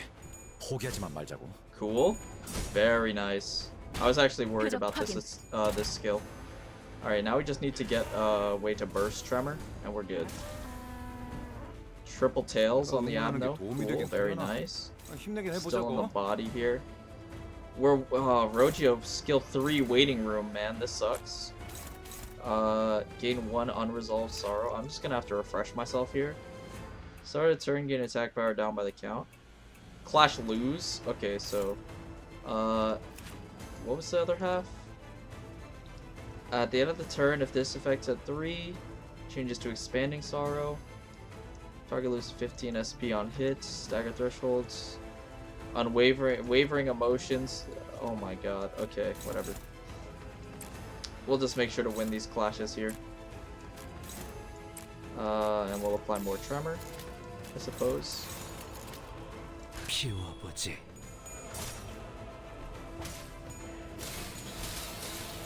Oh, very lucky actually on those coins.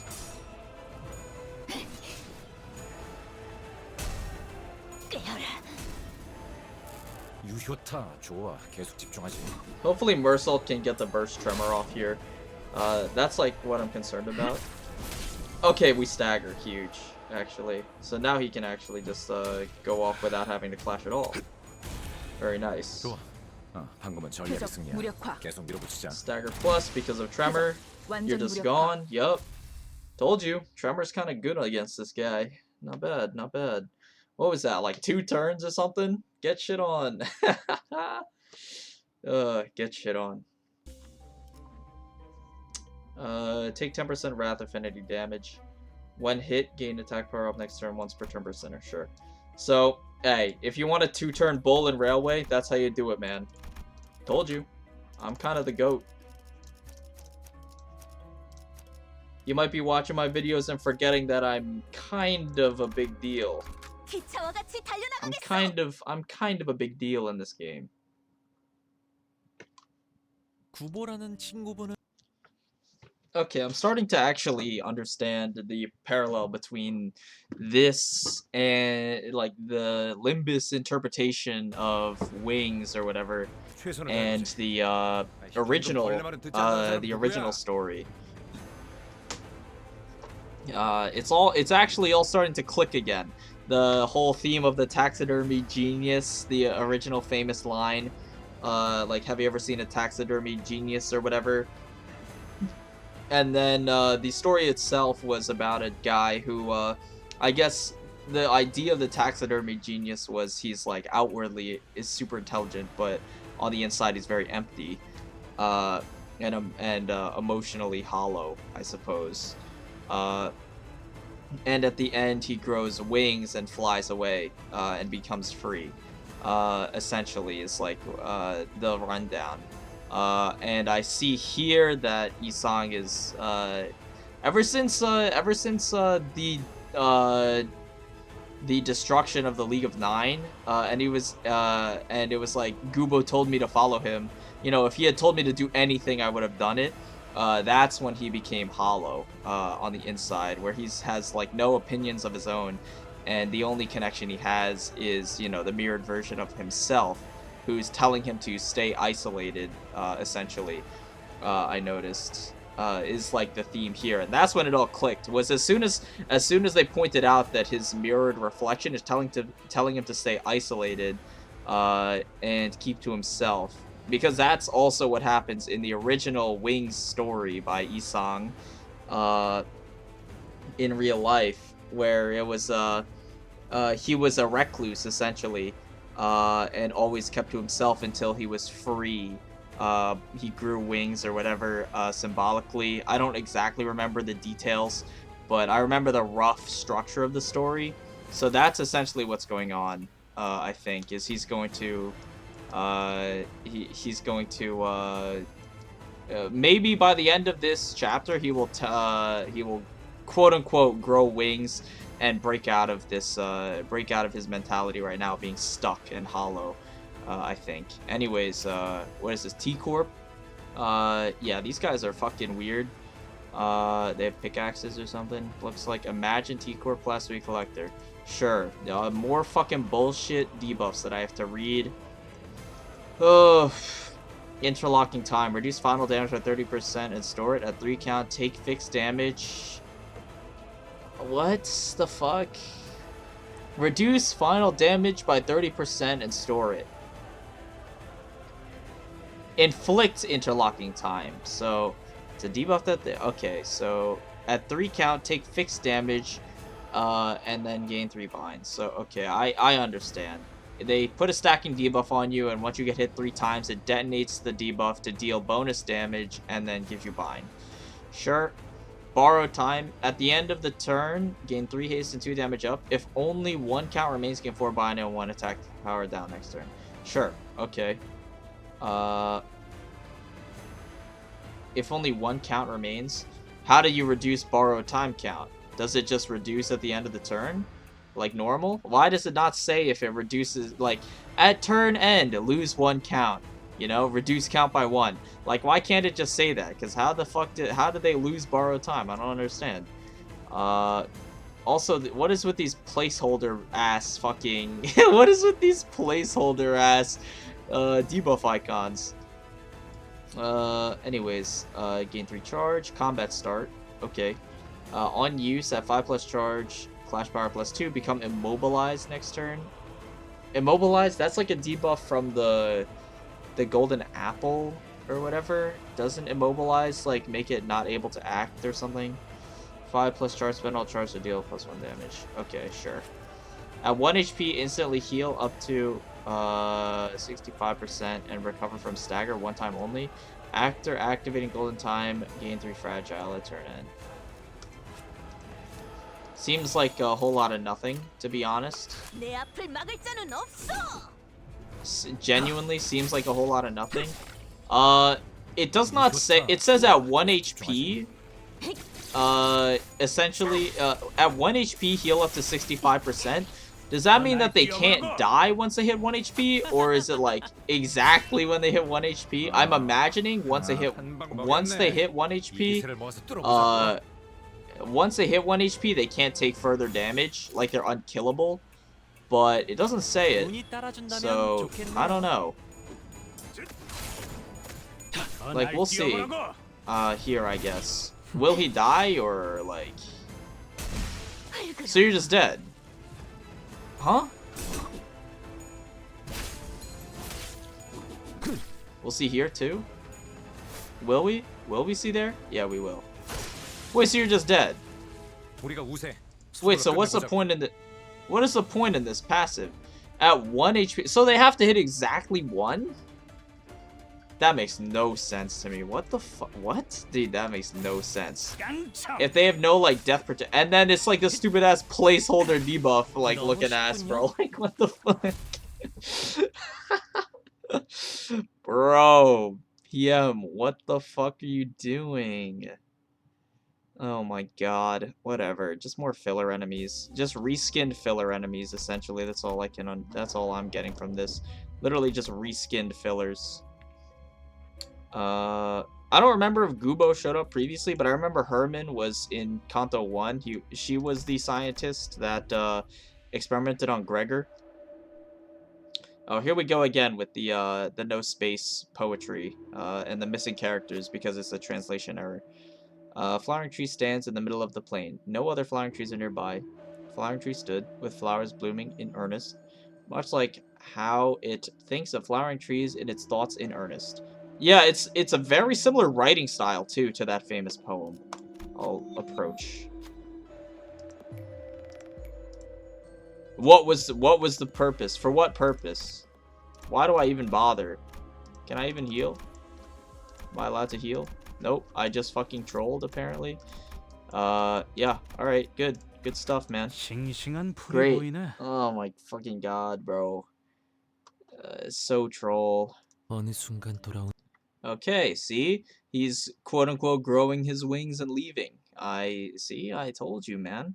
I'm starting to see the parallel between the original piece of literature and the actual interpretation, the Project Modified interpretation. I'm starting to understand.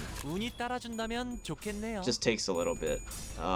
You know, it only takes like, you know, 2 months or whatever, however long it was. Oh, that's a big mutilate to hit, actually. That is a big mutilate to hit. Yes, sir. Oh, that's huge. And our sanity is going to be huge here as well. Because we killed people who are over-leveled compared to us, all of our sanity comes back, so that's very nice. Except for Isang, apparently, because he's just really upset. Because he's even level, that's why. He's even level. We actually boosted him, so he actually loses. He loses out on the sanity gain. Yeah, I guess we shouldn't have boosted him to 35. Oh, actually, it doesn't matter because we get a we get the ego gift at the start, which boosts him instantly to 35 anyway. So we didn't have a choice. Hard combat.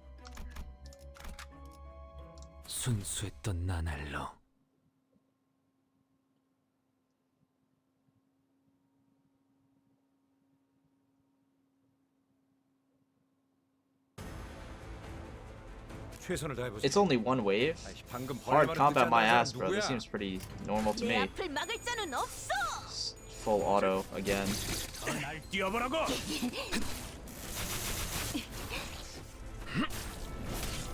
I don't know how I'm supposed to get Isang's sanity up though. This is really annoying. I guess we clash, but he's always so fucking slow, man. He's always so damn slow. I just realized our ego, we're swimming in ego resources too. Oopsie. I keep forgetting that this is like a dungeon. It's not like normal stages, so I'm actually free to use egos. Because in normal stages, egos are not very practical in normal stages because you start with 0 resources, obviously. So I'm not really paying attention to it, but I keep forgetting that it's they reworked it, so now it's like railway-esque combat system. Shame our quick suppression gets wasted like that though. 날 뛰어보라고. Placeholder debuff. I mean, like, dude, yeah, Jesus, like, just fix it, man. You know, just fix it. Add literally any icon. Like the white square is kind of humiliating. You postpone everything for this long, and yet you can't make a simple, you can't make a simple debuff icon. Come on. Come on. That's BS, bro.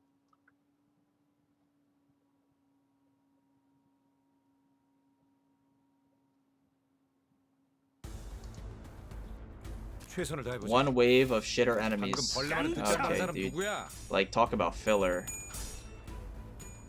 날 뛰어보라. 씹는 맛이 있는데. Alright, mutilate should go off here. For sure. 아까처럼만 해. 그럼 Farewell. 이번 전투도 쉽게 갈 수 있을 거야. 너무 쉽군요. 좋아. 방금은 전략의 승리야. 계속 밀어붙이자. Isang sanity goes up a little bit. That's a W. 다시 못 살게 구는 일은 Getting the 없을 electric 것이야. car battery or whatever from the shock centipede was a huge boon. That's like one of the top ego gifts in the game for Mirror Dungeon anyway. So that's really good. I'm glad that we picked that up actually. It boosts damage a substantial amount.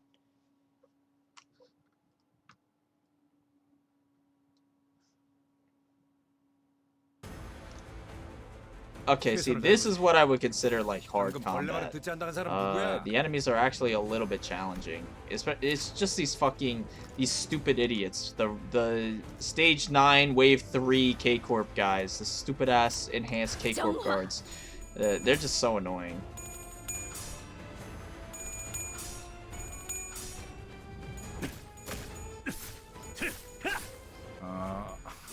방금은 좋지 않았어.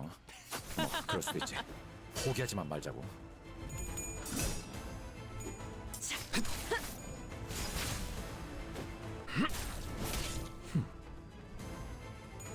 What are they even weak to? Slash, right? We just don't have slash in this current team comp, I guess. 최선을 다해보자. Unfortunately. 아이, 방금 벌레 말은 듣지 않는 사람 누구야? Neutral? That's not neutral. 깡총. That's a winning clash if I've ever seen one. 유효타 좋아. 계속 집중하지. Yep. It's a winning clash if I've ever seen one.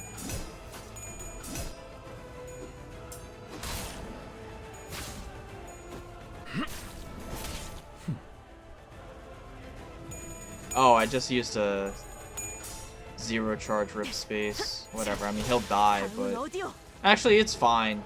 It's actually fine because 1, we have artistic flavor passive, and 2, we have a bench anyway. We have a rest stop after this battle anyway, so it's completely fine.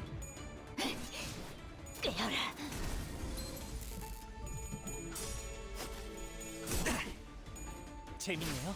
너무 쉽군요. 흐드러졌구려.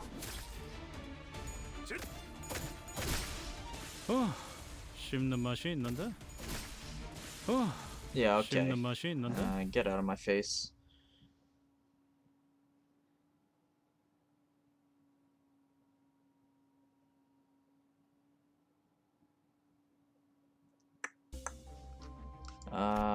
Okay.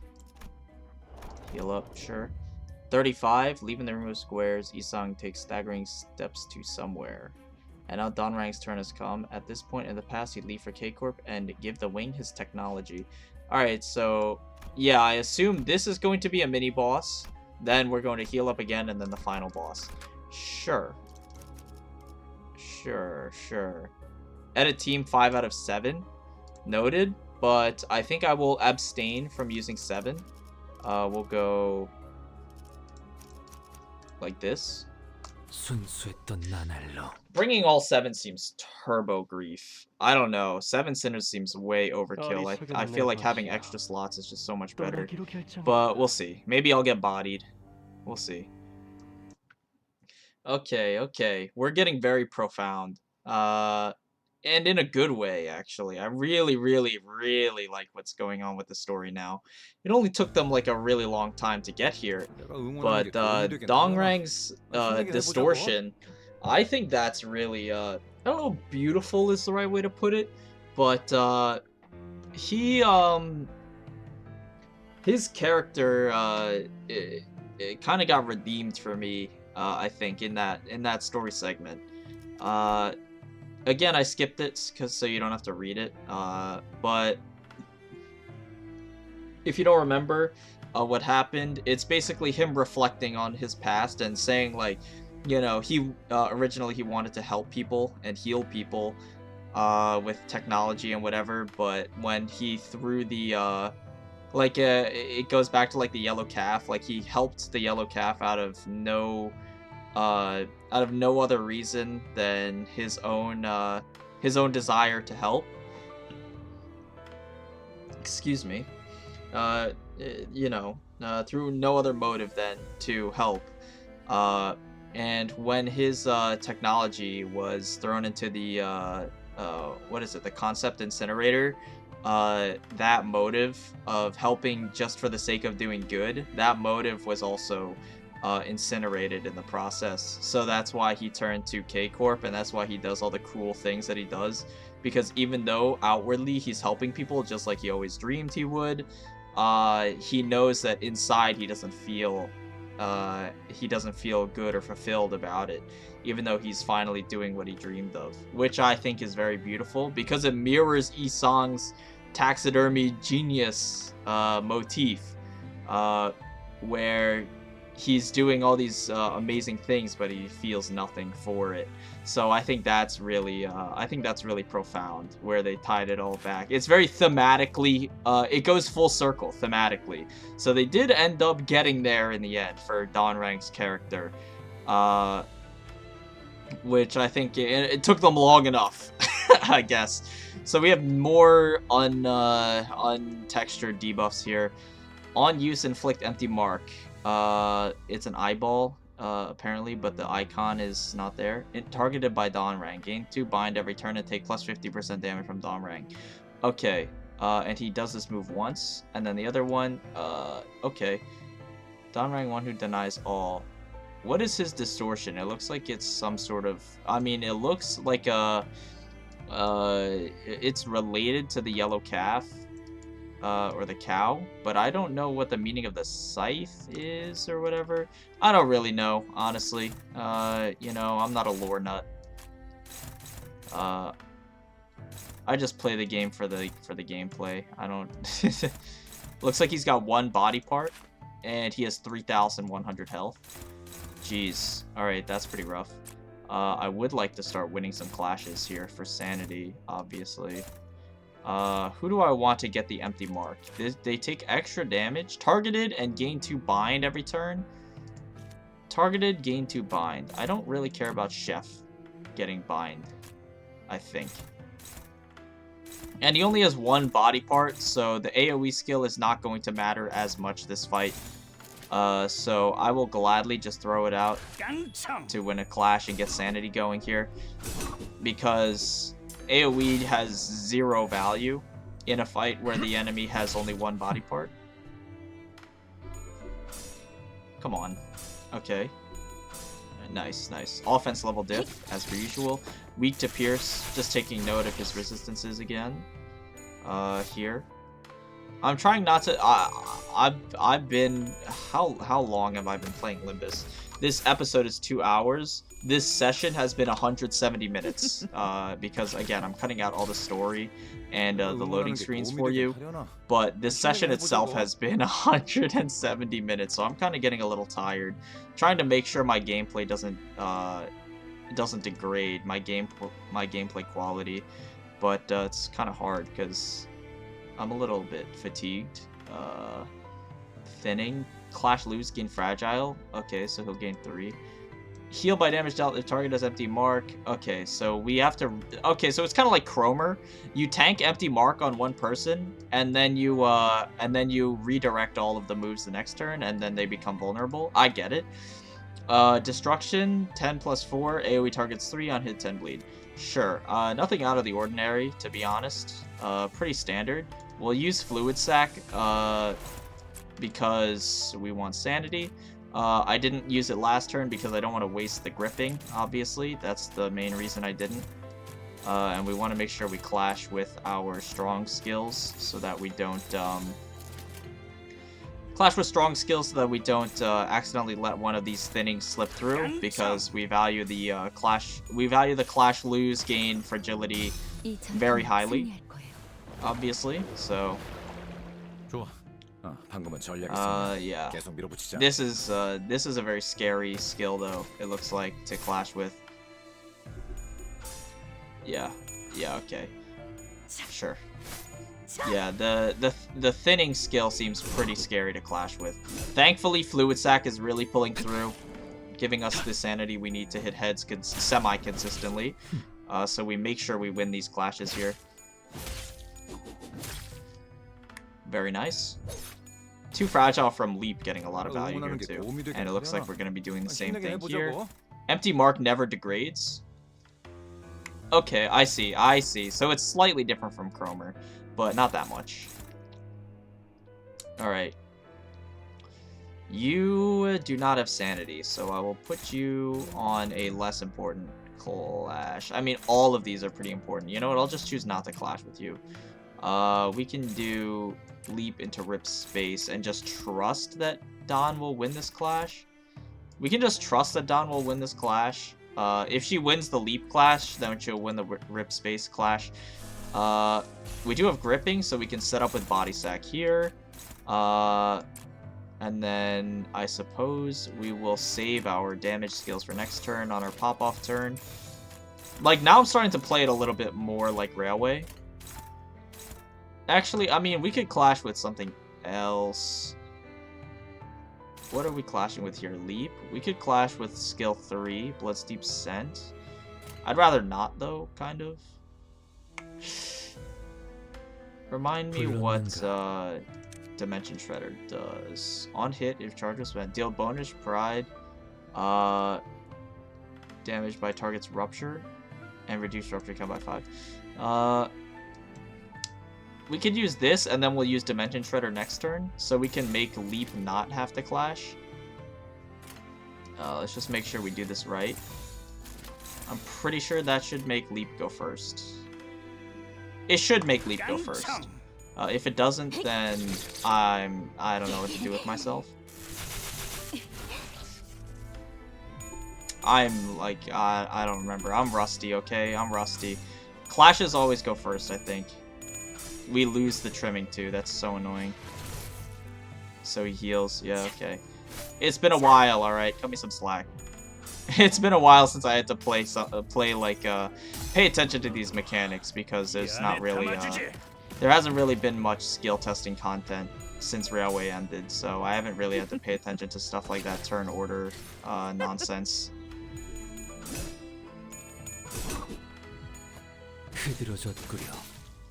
This pop-off turn is going to be huge, though, because of the stagger and the gripping. Oh, actually, he phase transitions? What's going on in his face, man? What the hell? Is some sort of bell in there, it looks like? Okay. So, phase 2. Still not enough. Must fill. Targets a random friendly unit. Inflict a bleed. Heal. Absorb 1 random positive status effect from target. Okay, so these, I guess, have positive effects, yeah. Okay, so these target friendly, so we have to outspeed and kill the friendly unit. Oh, tree. Of vanity. Okay, yeah, tree of vanity. So this, he's devouring his accomplishments. Oh my god, dude, so much fucking reading. Jesus. Can I redirect these away from his allies? I can. Okay. What is this? While this unit has earnest accomplishment, so it's 2. If this unit is defeated or its HP is brought to 1, the attacker gains buffs.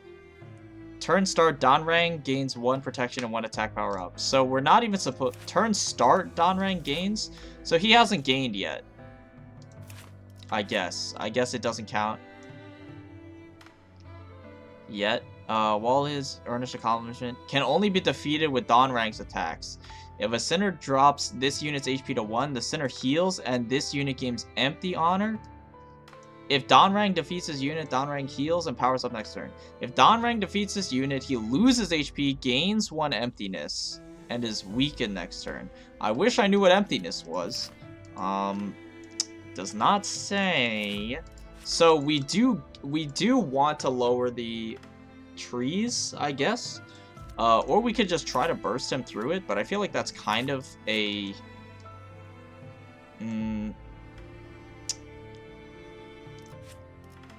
I feel like that's kind of a moot point. I don't think that's very smart to try.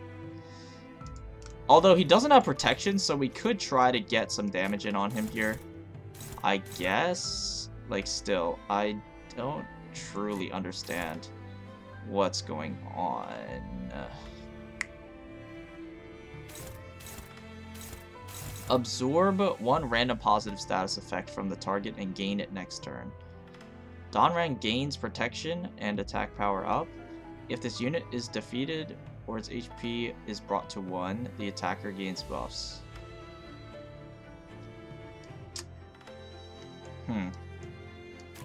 Okay, so we'll try to redirect a Dongrang. Anything that we can't, like execution is not going to be able to redirect safely, so we'll just choose not to use that, I suppose. I can cook anything, really not doing much for us here. 내 앞을 막을 자는 없어.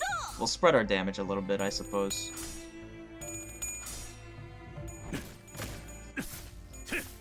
I mean, 300 damage, that's pretty damn good, isn't it?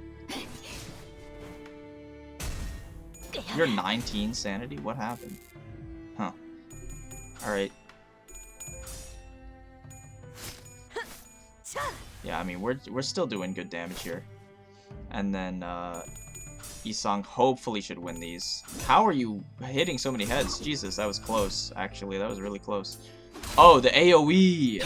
I forgot! The AoE, it's so good. I wish this was AoE too, but whatever. The first one being AoE, but losing the coin was really unfortunate. So, if I recall correctly... So, what the fuck is going on here? So now he gained the protection, and yeah, okay, makes sense. While it has earnest accomplishment, so it does not have earnest accomplishment anymore. Can only be defeated with Dongrang's attacks. If Dongrang defeats this unit, Dongrang heals and powers up. Yeah, but okay, it gained empty honor. If Dongrang defeats this unit, he loses health and gains 1 emptiness and is weakened next turn. So we want him to... So we're outspeeding him.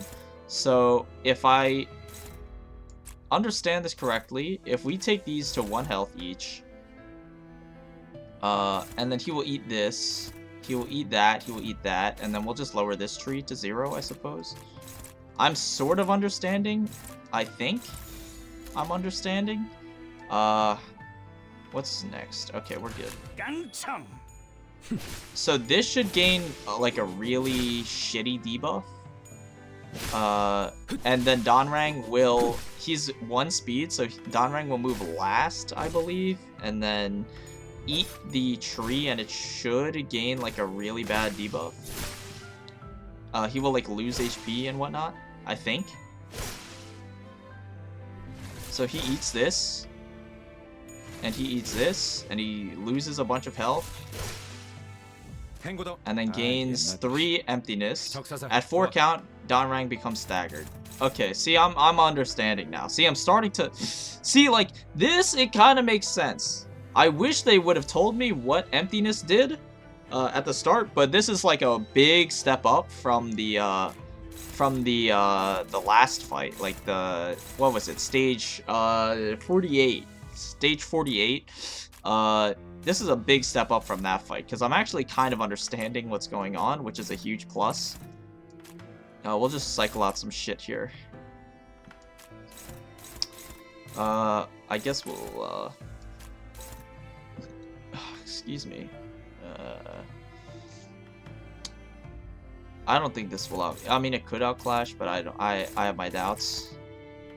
We just save our ammo, honestly. Yeah, I think we should save ammo. Just get some chip damage on him. We only need one of these attacks to eat the tree, so it's no biggie. Just I guess we'll leap to get some chip damage as well. Yeah, sure, whatever. So he'll become staggered this next coming turn. I could have played this turn a little differently, I think. Like, more optimally. But we'll see. Our damage is still okay. But I could have played this turn more optimally. Now I'm realizing. Because he'll become staggered next turn, so it's our own free setup. I wish I had the gripping, but hey, hindsight. No. Oh, I staggered him anyway. So what? He just is not gonna eat, or... I accidentally dealt way too much damage to him, I guess. Quick suppression next turn. Okay. Sure. We could use our D-Shredder here.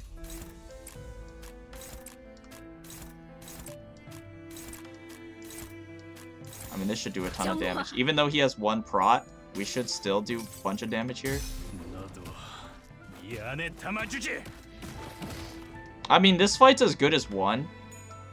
They fucked up by letting me understand what the mechanics are.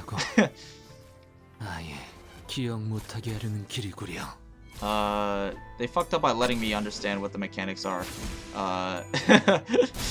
It's like the only way I lose is if I don't understand what's going on. 그럼 이번 전투도 쉽게 갈 수 있을 거야. Oh yeah, that's good. Big tails on the first coin. Wow, excellent. We did not do that much damage to him there. Okay, well he phase transitioned anyway, apparently. So he's just stuck on 3 emptiness, I guess. Okay, what the fuck's going on here? Oh, that is a 7-slot AoE. Can't help but notice.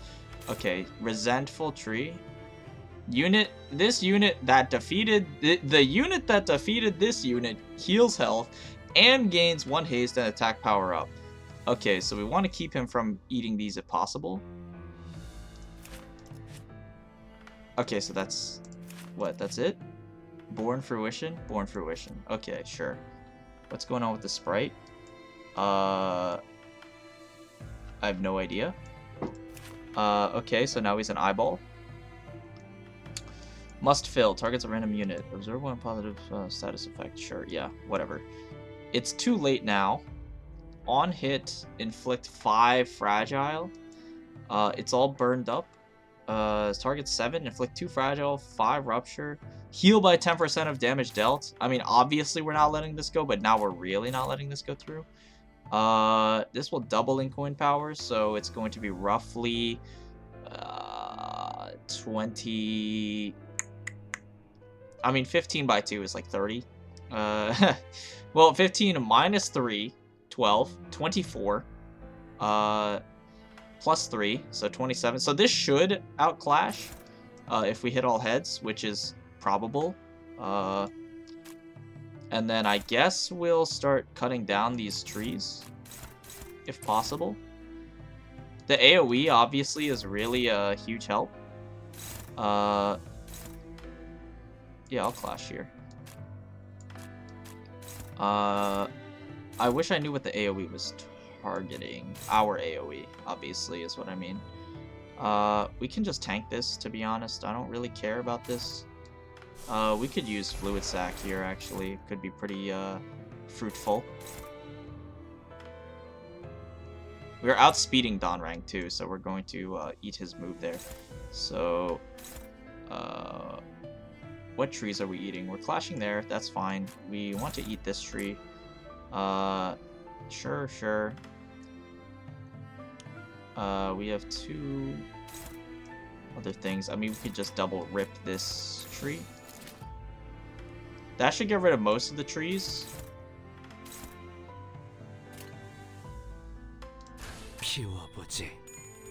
Yeah, so we did our math correctly. We outclash by a wide margin. 300 free damage, very nice. Kill that tree. We should be AoEing here. Yup. Okay, these trees are getting shit on. I guess we could have gone harder on Dongrang too. You know, you live and you learn. Blind playthrough. 다음은 어디요? Yeah, okay. We could have gone way harder on Dongrang himself. You know, whatever. You live and you learn. And then we'll tank this because it doesn't matter. Interesting attack animation here. Inflict fragile. We don't care. We don't care. I mean, we could finish him off here this turn very easily. We still have good ammo economy. Whoops. Yeah, I mean, we're golden. We're golden here. We should be very easily fine. Oh my god, wait, I just looked at the body sack passive. Jesus, what the fuck? All of the trees count as defeated enemies, so Heathcliff had like 12 damage up. I just noticed. I did not realize. That's so funny. No death animation? Okay, cool. Dude, I just realized, dude, the body sack passive went crazy.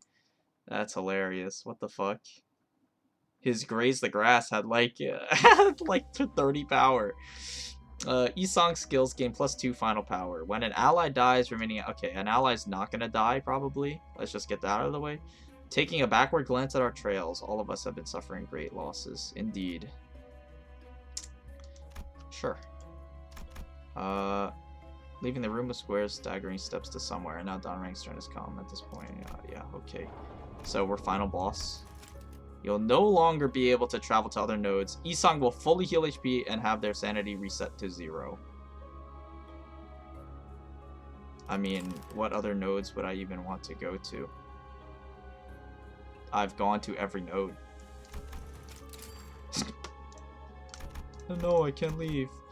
Fatally wounded, Dongrang is nearing death in distorted form. His eyes grow calm as if looking at a once peaceful field.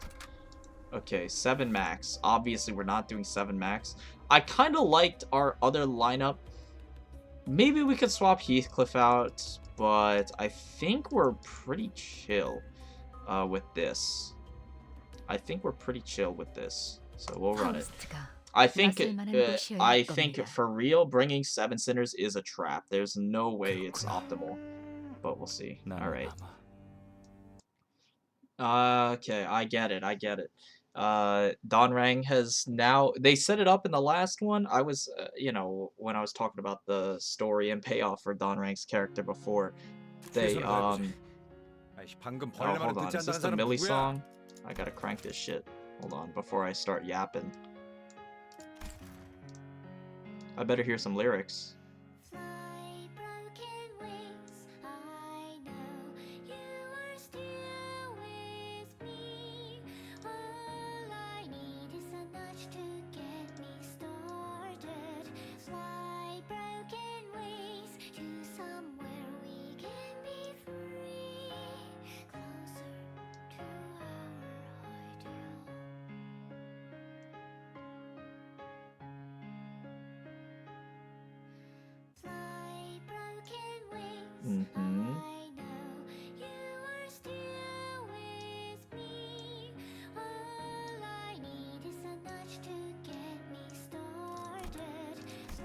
Alright. So we're in phase 1, I imagine, similar to Cromer. You know, very serene. Surely nothing will go wrong. Anyways, the payoff for Dongrang's character, the killing of the yellow calf, or turned cow, I suppose, or bull, because it was a male. The yellow bull, when he killed it, he was essentially denouncing his desire to grow wings and be free, like Isang is desiring right now. And that's when he was saying, like, Isang joined me in, like, not caring. That was what, he is the exact opposite of Isang, basically. They grew, it's very textbook, character foil, writing, where they start from very similar beginnings, and they take very similar paths, but one of them gets led astray, and despite being so similar, their ideals are exactly opposite. Where Isang is trying to find meaning in his life and his person, and Dongrang knowingly renounces that meaning that he once had. And in killing the yellow cow, or yellow bull, he acknowledges that, you know, the answer to not suffering and not clinging to all these things, which ultimately are meaningless, the answer to not, you know, mentally toiling is to just let go of those things that at one point gave him, you know, gave his life meaning. Whereas Isang is trying to find something to give his life that meaning back that he once had. And that's what it means to grow wings and fly away, kind of. That's my interpretation. You know, feel free to do whatever you want. I'm just like some I'm just like some weird guy on YouTube with like 20 subs. So, you know, but that's my interpretation. Isang is trying to find meaning in his life, grow wings and ascend from that taxidermy genius, you know, lifestyle of being empty and doing things for the sake of doing and not for the sake of being, you know. And Dongrang came from a similar past, you know, and he found great meaning in trying to help and heal, and he got his ideal became twisted and got taken advantage of, until he figured that the only way to stop reminiscing about the old times and hurting by thinking about those old times that were so good, the only way to stop himself from hurting like that was to let go of all those things that gave him meaning. And that's why he ended up distorting. So, anyways, into the battle. 2,000 health. I'm assuming it's phase 1. Because Millie songs, you know, you always got to have the, you know, the innocuous start, and then you always got to have the innocuous start, and then they always go eldritch metal crazy. So, you know, 2,000 health for phase 1 is crazy though. I think Cromer only had a couple hundred, like 600 to 800, I don't remember. Seeds. Turn end. At 5+ count, gain nutrient drain for 2 turns. Inflict seeds next turn. So this is a debuff that gets put on me. Turn end, at 5+ count, gain nutrient drain. At less than 5, reduce count by 1. Inflict seeds, it's hard to get seeds. Yeah. Okay, so nothing I have to worry about yet until, again, I wish I could read nutrient drain, but it is what it is. And then what's going on here? Just seeds, just a lot of seeds. When this unit is present, gain damage up protection, so you're incentivized to hit the trees. Sure, whatever. Anyways, one thing that I forgot to mention, but I'm sure like you already knew, Efflorest Ego. Don Beck also had an Efflorest Ego. Hers was the Spice Bush. The original Efflorest Ego Spice Bush. And in this universe, egos are very hard to manifest outside of very specific circumstances. So seeing these characters essentially corrode into their own egos and make their own egos is very, very, very rare. Because, again, normally egos only come from abnormalities, which are, you know, manifestations of certain things like suffering, pain, feelings of loss, you know, very deep emotions. So I guess that's also PM's storytelling of trying to say, like, Don Beck at the time, she was using the Sunshower ego, stage 47, she was using Sunshower ego, but because her emotions became higher and higher, she was able to manifest her own ego, which turned out to be Spice Bush, which was, you know, now we know it's the flowers that were outside of the, you know, the flowers that were outside of the League of Nine base, I guess, the League of Nine base windows, that she would see every time, and it would remind her of the, you know, that good time that she was yearning for. So that's the meaning behind the Spice Bush, from what I can tell. Again, this is all just me, theorizing on the story. You can find your own meaning in it. This is just, you know, my meaning, that I'm kind of analyzing out of it. You know, I'll figure out what Farm Watch is supposed to mean. I imagine his ego has something to do with the calf, and the cow, just because, again, we're on a farm setting.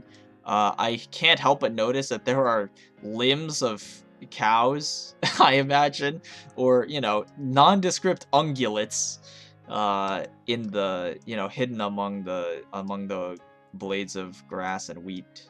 And also the sheer number of cows in the background with K-Corp regeneration ampules, you know, in the background. I can't help but notice. So I suppose, you know, I'll figure out the meaning once we get to phase 2. But just generally, egos are very, very difficult for humans to manifest outside of extreme, like, very emotional moments, obviously. So, oh my god, these attacks hit hard, jeez. So yeah, that's kind of the meaning that I got. You know, if you have another meaning, for whatever's going on in the story, then, you know, feel free to tell me what you think. The disadvantage was starting with less than 7 sinners, because obviously you're intended to start with 7, but the disadvantage with starting with less than that is, and this goes for any stage, like if you start with less than 5 sinners on a 5 unit stage, you know, obviously the disadvantage is that your initial action slots are going to be worse. Obviously, duh. Like, you notice it most often if you've ever seen a solo railway stage, for example. You'll notice that most solos are only done with units that have an evade defensive skill. That's because you only start with 1 action, if you're only 1 sinner. So you want to use evade to stall out the first couple turns and gain actions for free, before you start to do anything. So that's why. And it's kind of the same thing to a lesser extent in normal stages like this, where I would love to have 7 actions on turn 1, because it'll put us behind a little bit, but it's nothing too much to worry about. Because after 2 turns, we'll have the normal amount of actions, except our damage output will be better, because we have 2 on Don, and I imagine Isong, I'm going to read this buff in a second, but I imagine Isong's will also be good in terms of damage. At 5+ count, gain nutrient drain. So Don is going to be tanking 4 growth here, which is okay. Isong's skill gain 2 final power. When an ally dies, remaining allies gain +1 haste and attack power up. As long as at least 1 other ally is alive in this battle, Isong does not die. Okay. Sure. So I imagine maybe, if you played Darkest Dungeon, I played the shit out of the original Darkest Dungeon. I don't know if you guys have played Darkest Dungeon. I don't know if you guys care about spoilers for Darkest Dungeon, but if you do, skip ahead like 30 seconds, because I'm going to spoil the final boss of that game, the original Darkest Dungeon. I imagine it's going to be similar to the Heart of Darkness. when I read that buff, the Isang buff, I imagine it's gonna be similar to the Heart of Darkness in that game, where you know, you're usually not doing your best not to let people die in Darkest Dungeon, but the Heart of Darkness forces you to kill your own guys and sacrifice people to it in order to win, to beat the game. So I kind of get a feeling that it's going to be a similar thing here, where you might need to force your own sinners to die. That's the only thing I can think of. Like, that's the only thing that makes sense to me, is you might need to force your own sinners to die for whatever reason, in order for like, otherwise why would they have this when an ally dies? Because obviously I'm trying my best not to have them die, clearly. Anyways, what do we have here? I'm just gonna do my best to not get blooming. Dongrang gains 1 damage up and protection. Yep. Okay, so Dongrang's dealing a number. Like, the problem is Dongrang does a ton of damage. I guess, I mean, the start of this is going to be slow. In Railway, the start will be faster, because we'll start with Sanity, but starting with 0 Sanity is tough. This is tough, for sure. We could use Fluid Sac to jumpstart, actually, our Sanity gain. Kind of like a battery. Jumpstarting a battery. We could use Fluid Sac to jumpstart our Sanity gain. It's more efficient to do like this, though. But then we need to clash with... We need to clash with this. Neutral. I mean, we have resources to spare. There's no reason to be stingy. I keep forgetting that we actually come in here with resources. What is going where? We need Dawn to clash with this, because otherwise she's gaining seeds. Oh, but this gives her seeds too. Oh, wait. This is a really annoying situation. Okay, we'll just sacrifice 1 slot of AoE here. Why not? Because we need to redirect these. Like, bare minimum, we need to redirect these. Or clash with these. And then we need to redirect that. Is there anything we could tank? Inflict Bind, Paralyze? And this does us a ton of damage, too. What is this hitting? You're hitting Isang? Okay, I don't care. Cultivate's gonna do a number. This also hitting Isang? I'd rather it didn't, man. I'd rather it didn't. Oh, man. Oh, man. Man! Like, it's obviously the action the action slots are kind of killing me here, to start with. I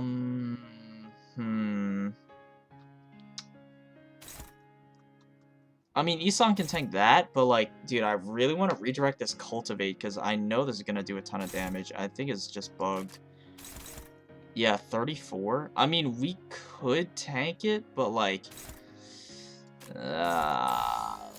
we could tank it, I guess. Oh, yeah, this is going here. We could tank it, I guess. Sure. Because Fluid Sac will also heal us. Oh, Dongrang has Sanity, I just realized. Dongrang has Sanity. Interesting. I did not notice. 방금은 좋지 않았어. 뭐 그럴 수도 있지. 포기하지만 말자고. So after this turn, we will have full action slots. Oh my god, this guy's a monster. Monster Clasher. 좋아. But yeah, after this turn, we will have the full amount of action slots again, so it should be a little bit easier going forward. It's just the start. Again, the start you have to be careful on. Alright, we should be good here. Yeah. So we'll just tank that. We'll tank some seeds as well. Dongrang no longer feels pity for test subjects. Yeah, see, like, this is, again, what I was saying about the story. Before, he would pity what he was doing to the test subjects, and also to the, what is it? I don't remember the name of the abnormality, the singularity, the crying eyeball, GLaDOS. Even if his technology isn't recognized, even when he thinks of the yellow calf in his hometown, he isn't sad anymore. See? That's what I'm saying. Like, he let go of everything that had any meaning to him so that he would stop feeling so, hopeless. Passes all useless, I'll burn it all. And Isang, I'd like you gone as well. Dongrang begins to rush at Isang. Stand in the way. Yeah, I mean, I have a choice.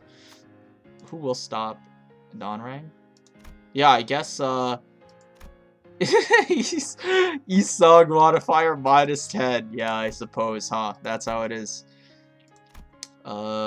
Leap has a very good chance of winning. Is this like, again, I'm thinking, is this the Heart of Darkness? The Heart of Darkness mechanic. Like, if I block this, is this telling me who will die, basically? Because, again, if you haven't played Darkest Dungeon 1, spoilers for 30 seconds, alright? But in Darkest Dungeon 1, you get to choose, in the Heart of Darkness fight, there's 2 checks. And at each check, you get to choose one of your party members to die. And that game is permadeath, obviously, so it really, really hurts. So if I intercept this, no matter what happens in this check, will my dude just die? Is the question. And if I had to choose, I'd probably sack Rabbit.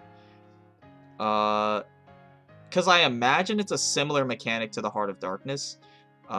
So I'd probably just choose Rabbit to die because his ammo economy, it could be problematic in a long fight.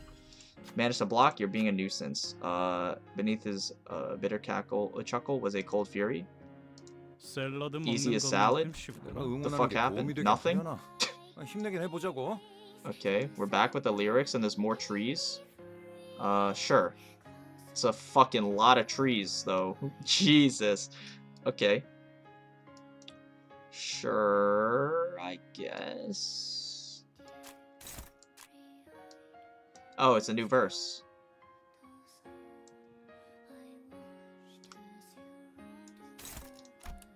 Crank that shit.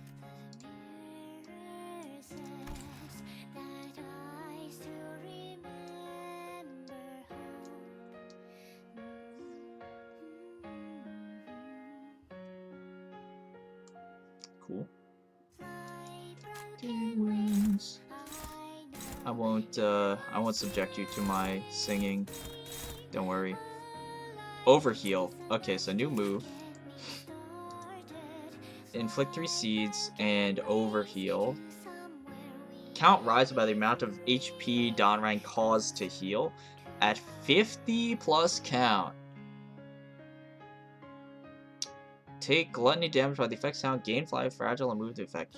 Wait, so how does this move work? Inflict 3 seeds and overheal. Heal target's HP by 15. Excuse me. HP. Okay, so so this will be 15 count. At 50 plus, our sinner will take gluttony damage by the effect count, so probably 50. Gain 5 fragile. So he will heal. He will give the illusion of healing.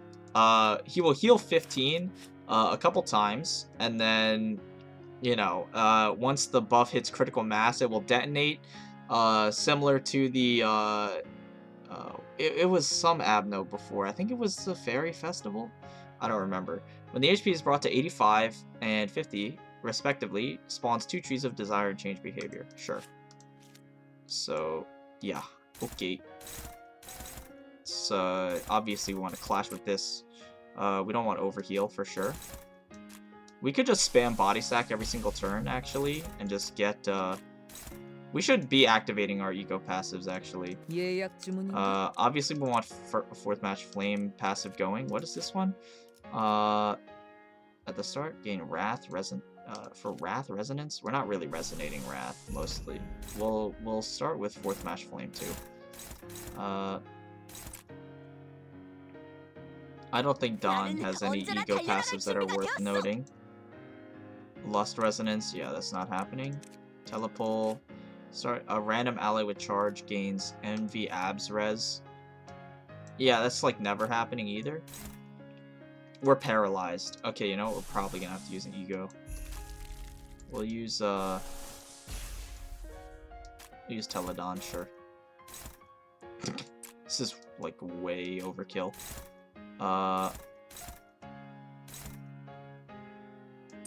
Okay, this has 3 speed, so this class should go first, if I remember correctly. I mean, surely. Again, I don't remember a lot of these deeper combat mechanics, because I just, like, never had to remember them past Railway. This is 103 damage? Yeah, no. Not happening. I mean, it's easy to clash with. Hexnail passive is not very good. We could use Representation Emitter. Representation Emitter passive is very potent. Growing, yeah, we don't care. Seeds going on you, sure. Seeds going on you, sure. Alright.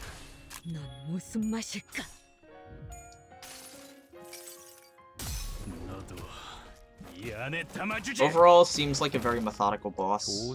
Not really much turn saving that I can tell. For now. It seems kind of like My Form Empties in that sense, where it's like a very methodical fight. There's not really much in terms of turn counts cutting that I can see happening, besides like straight up cheesing, and like I'm just like missing mechanics.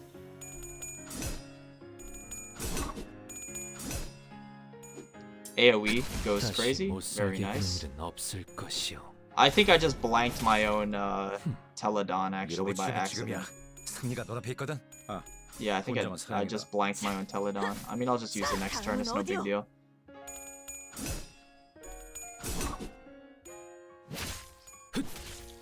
Very nice Isong damage, as expected. He'll tank a little bit, no problem. Sure. And then you'll tank a little bit, no problem as well. Sure, no problem. Okay, sure. So, more of the same, looks like. Alright. Yeah, okay, overheal, overheal. I will shoot down this plant. My Teledon got deleted. Usually it stays. If it gets blanked, it stays. I don't know why it didn't this time around, but it's not a big deal because we, again, have like infinite resources almost. So I'm not really too bummed about it.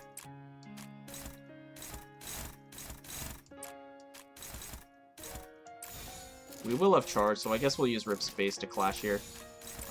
Just because it's better than Rip for clashing.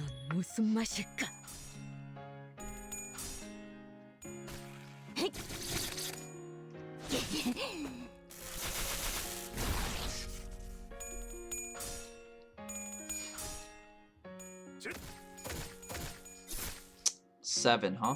That's a shame.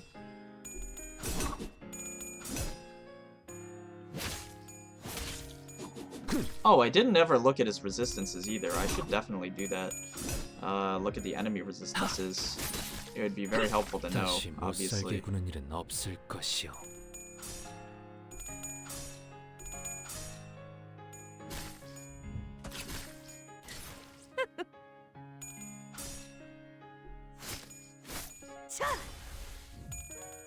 Yeah, okay. So I did the order correctly this time, thankfully. We miss a heads, but whatever. Okay. Time of Harvest. I'll read that in a second. Week 2. Okay, seems pretty normal there. Okay, so this is a very interesting resistance spread. Weak to Pierce, Gluttony, go figure. Pierce Pride, go figure. So basically Spice Bushy Song. And then, you know, Endure to his AoE, so you can't just AoE burn him. Sure. Time of Harvest. Yeah, let's read this. Inflict 3 Fragile and 10 Bleed. If target has Nutrient Drain. Oh, so that's what Nutrient Drain is. See, like, why can't they just let me read it on the Seeds debuff? Because now at least I can see it. Turn end, Dongrang heals 10.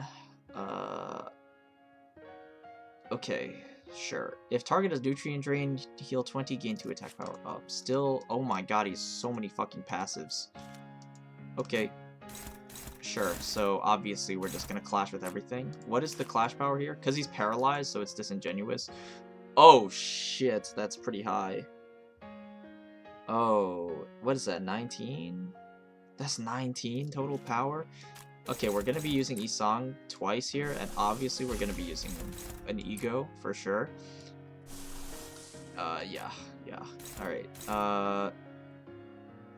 remind me what this clash is for? 8 plus 1 by 3, so 11, so this should be okay. I would rather not clash with Rip, obviously. Okay, we'll clash with Rip. You got me. 내 앞을 막을 자는 없어. The AoE should wipe out this plant anyway, actually, now that I think about it. Yeah. 다시 못 살게 I just 구는 일은 wasted 없을 Ryoshu 것이야. action. That's okay.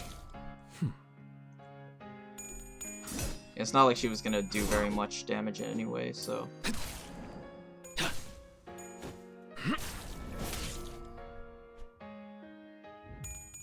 Yeah, this clashes for 19, that's very scary.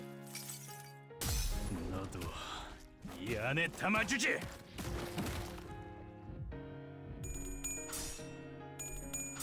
NUI pulling through. NUI is such an insane ego passive, by the way.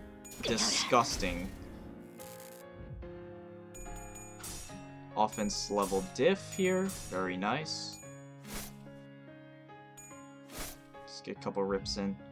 I've decided to erase all the past. In other words, I have no business left with you once Isang is gone. Sure. And yet, why do you keep interrupting?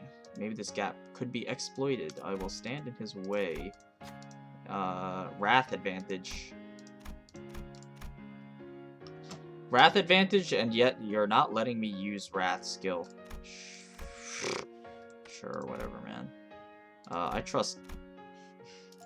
Yeah, minus 10.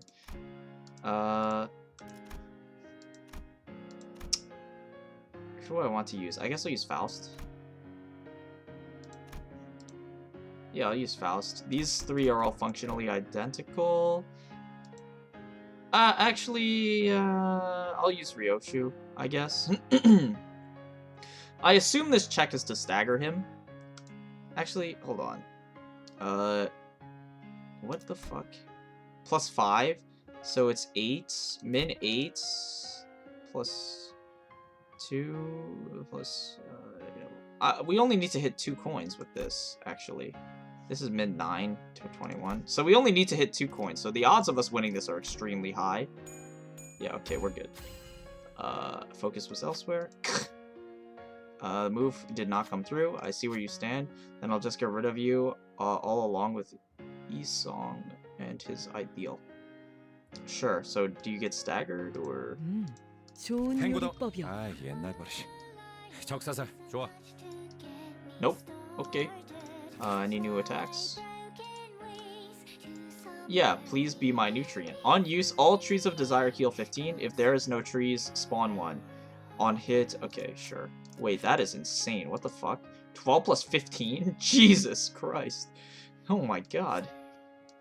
If Time of Harvest loses in a clash, lose 5 sanity. I did notice that. He was losing sanity. And these now have a guard skill. Expectation. Okay.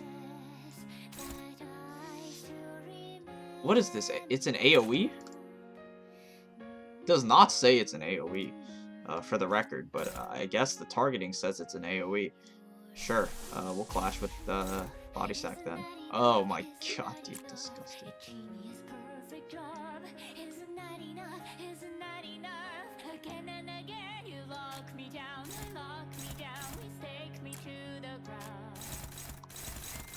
go off melee. I'll kill one of the trees, I suppose. 내 앞을 막을 자는 없어. Just take it slow while we're learning. I'm not really trying to, 너도 이 안에 담아주지. you know, I'm not really trying to low turn or anything this guy yet, obviously.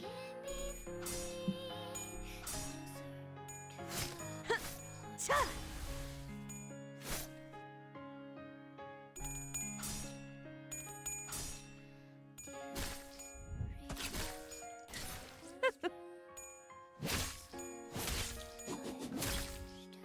Sure. Tree gone. Farewell. 탱고다. 아, 옛날 Okay, I guess we'll leave this other tree up because... Oh wait, no, he's not even using this skill again. Okay. Quick suppression... Yeah, we have ammo.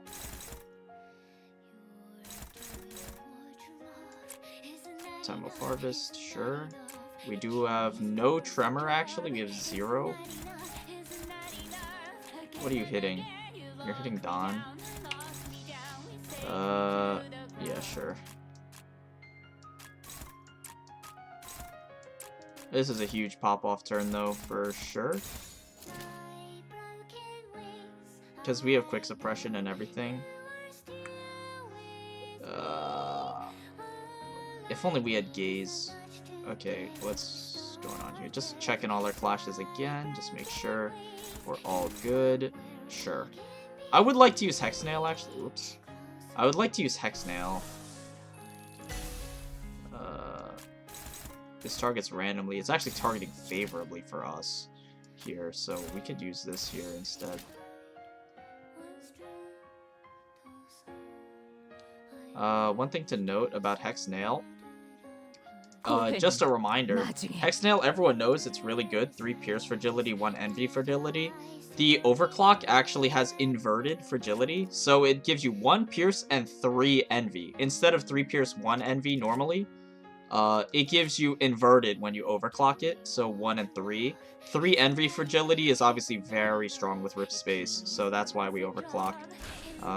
Very nice, very nice. People seem to not really notice that, that property, but it does make a large difference, for sure, so just make sure you're paying attention, obviously. Make sure you're paying attention, obviously, but it's really, really good to pay attention to that, because it does give you a significant amount of extra damage when you overclock.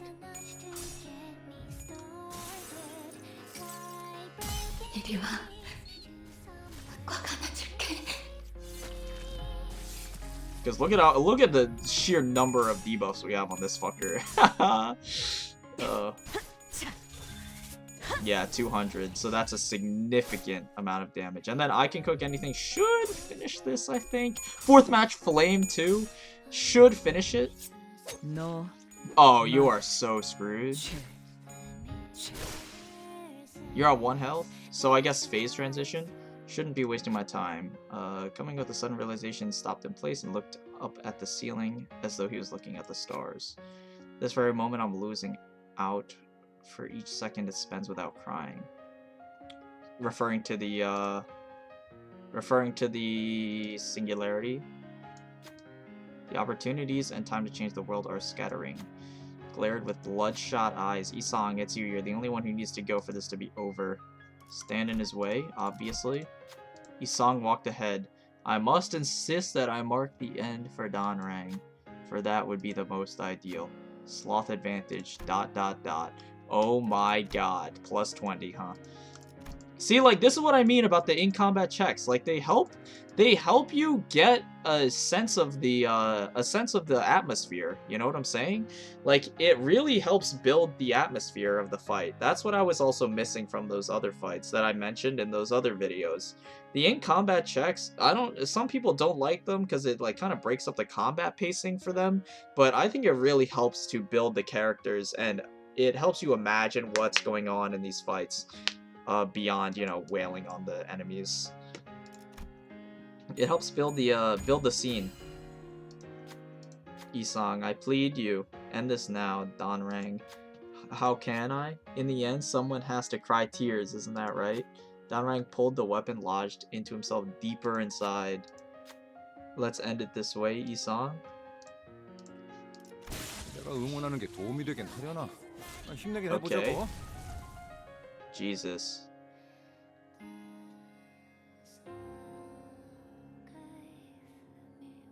Is it supposed to be frozen? 분명 Okay, sure. There better be a phase 2. I'll see. Bro, I just like have to point this out. It's such a powerful. It's like the ultimate, the end of the chapter story, and you're spelling Limbus Company wrong. There's no way, bro. Like how? That's crazy, bro. Come on, you fumble it at the end. Come on. I forgot to unpause because it's like so stunning, bro. I was literally stun locked in real life. I didn't realize it was a cutscene.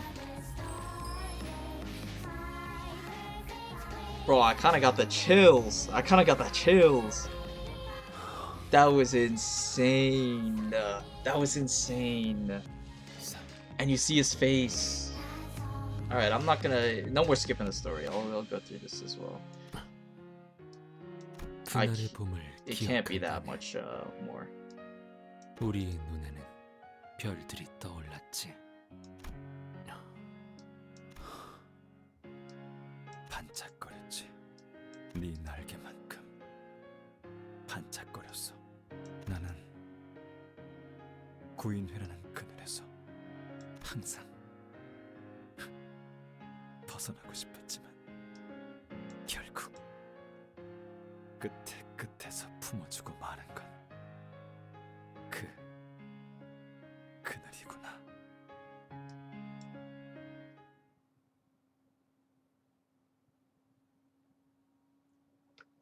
Damn, I kind of got the chills after that. That was really good.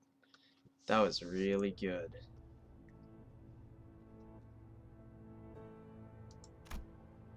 Okay, well, I'll skip this. I'll skip this.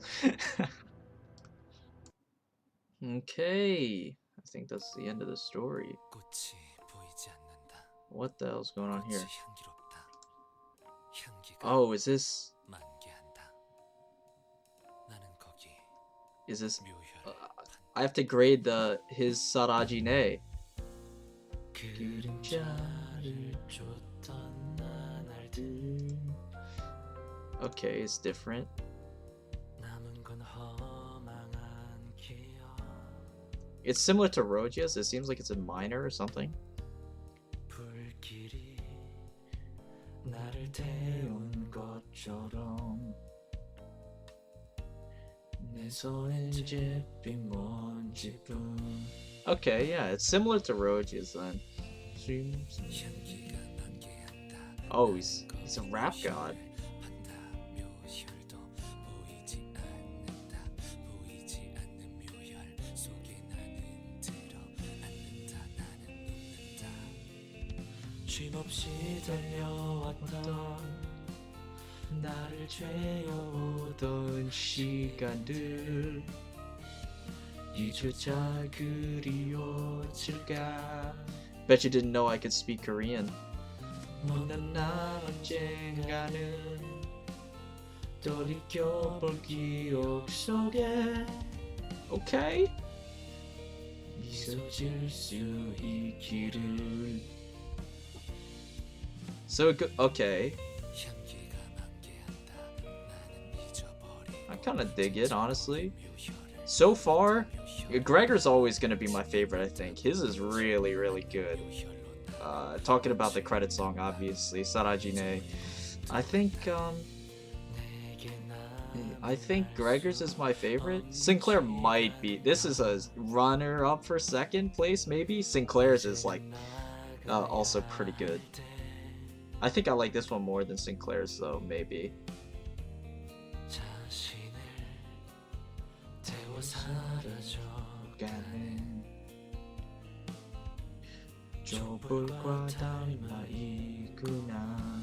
Okay.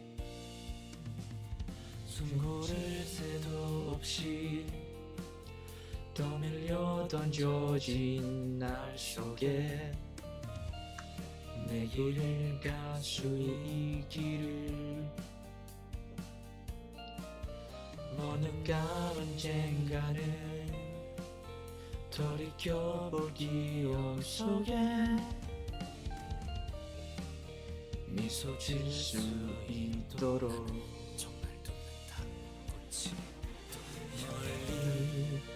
멀리 날아가고 싶어 밤하늘의 새처럼 별에 닿을 수 있게 이 밤 또다시 찾아오겠지만 괜찮아 다 사라지네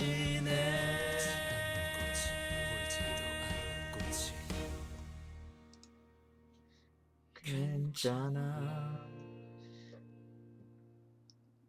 I like this ending screen too. It's actually really nice. I like the lighting. I'm a big fan of the lighting with the flowers, like symbolism, and the top left. Obviously, this time was the photo. What the hell's going on here?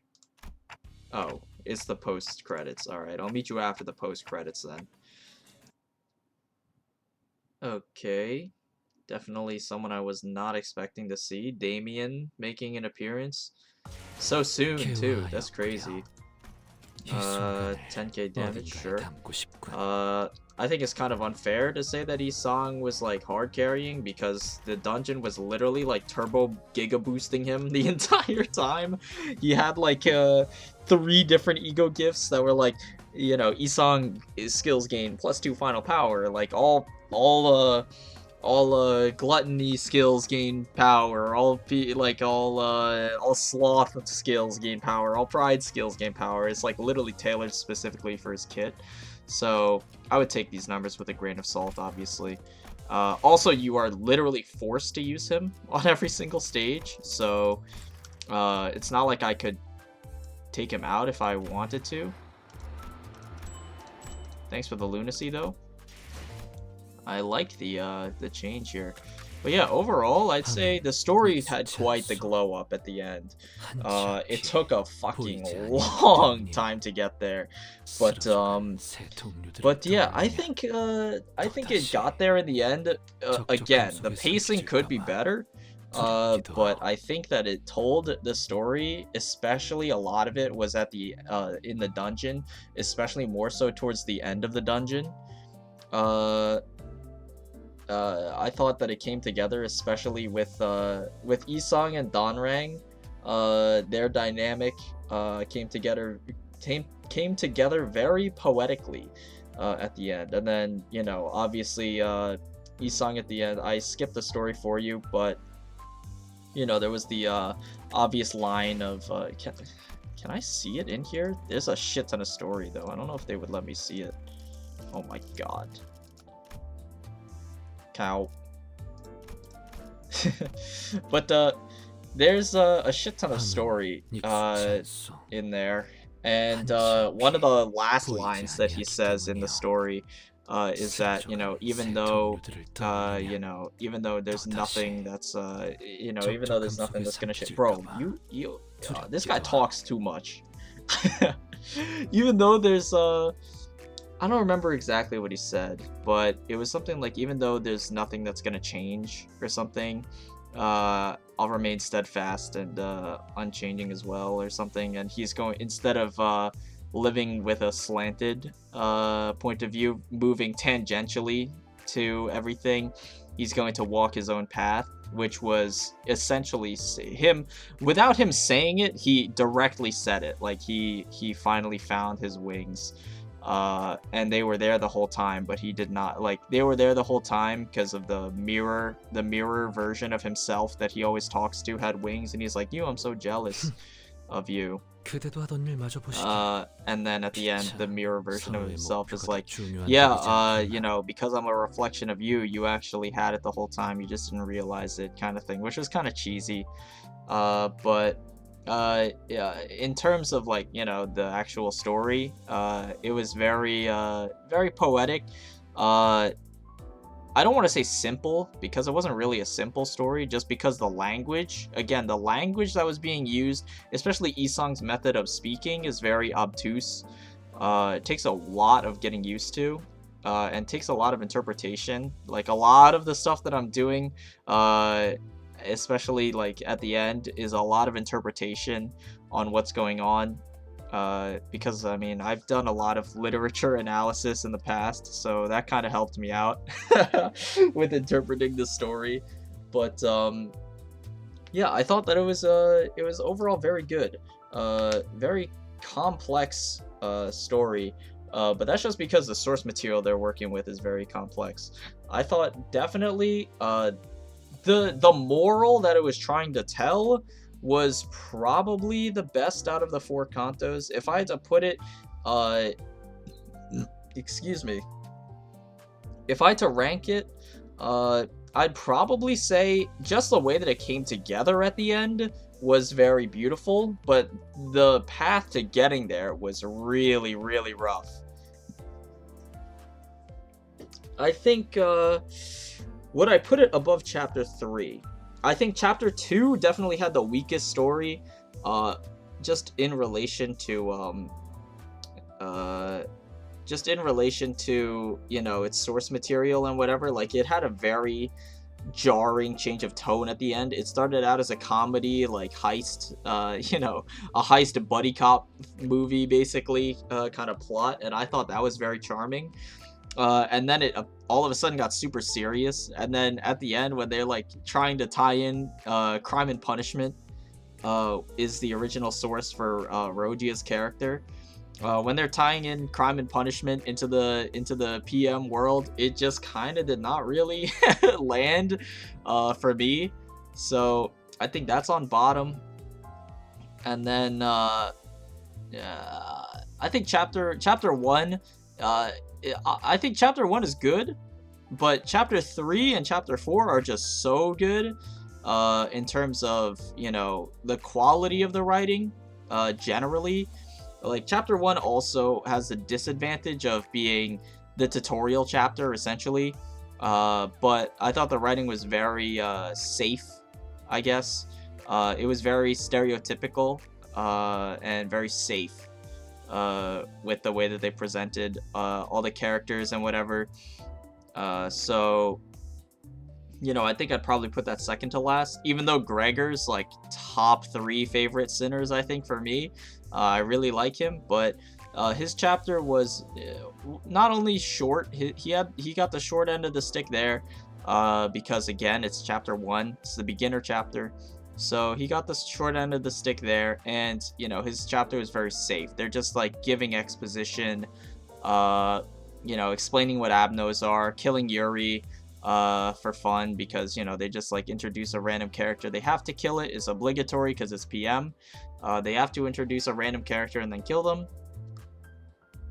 And then, like, chapter 3 is when they really find their footing. So if the quality is going to go up from now into the future, then I'm looking forward to it, because the way that they executed Isong's story in terms of tying it into the source material was definitely the most elegant, I think, because instead of trying to literally translate into this the source material into the game, they thematically tied it in, which I think is a lot more elegant than especially like chapter 2. They literally tried to tie in Rodian's backstory in Crime and Punishment, and it really did not really land for me in terms of, you know, the quality of the story. Suffered because they really had to work in the Crime and Punishment narrative, and I thought it was kind of clumsy. So just tying it in thematically is enough for me. You don't have to tie in like, yeah, okay, well, they, you know, Rodia has to come from the back streets because that's like how the main character was, and then, you know, she has to kill the kill the oligarch or whatever it was, like the politician, because that's what Rodion did, you know, and we have to follow the source material. So I mean, I thought all that was like very contrived just to be true to the source material. Chapter 3 again is where they kind of find their footing. They start to realize that as long as we generally have the same characters and structure as the source material, we should be good. Like Cromer, I think in what is Sinclair's source book? I don't remember off the top of my head for some reason. Oh, Damien. It's literally called Damien. I just remembered. Cromer in Damien is actually not even like a major villain at all. He's just a minor antagonist. Schoolyard bully. So I mean, Cromer, they took the idea of Cromer being the antagonist that kind of jumpstarts, like his entire purpose in the book. He only shows up for the beginning of the book, by the way. OG Cromer. He's only present for the first part of the book, and it's just to get Sinclair kickstarted into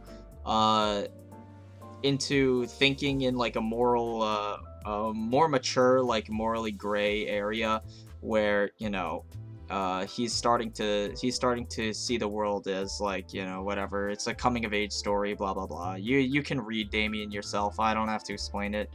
But that idea of Cromer being Sinclair's spark, that really triggers his character development, and turns him into a real, like, I guess a real man.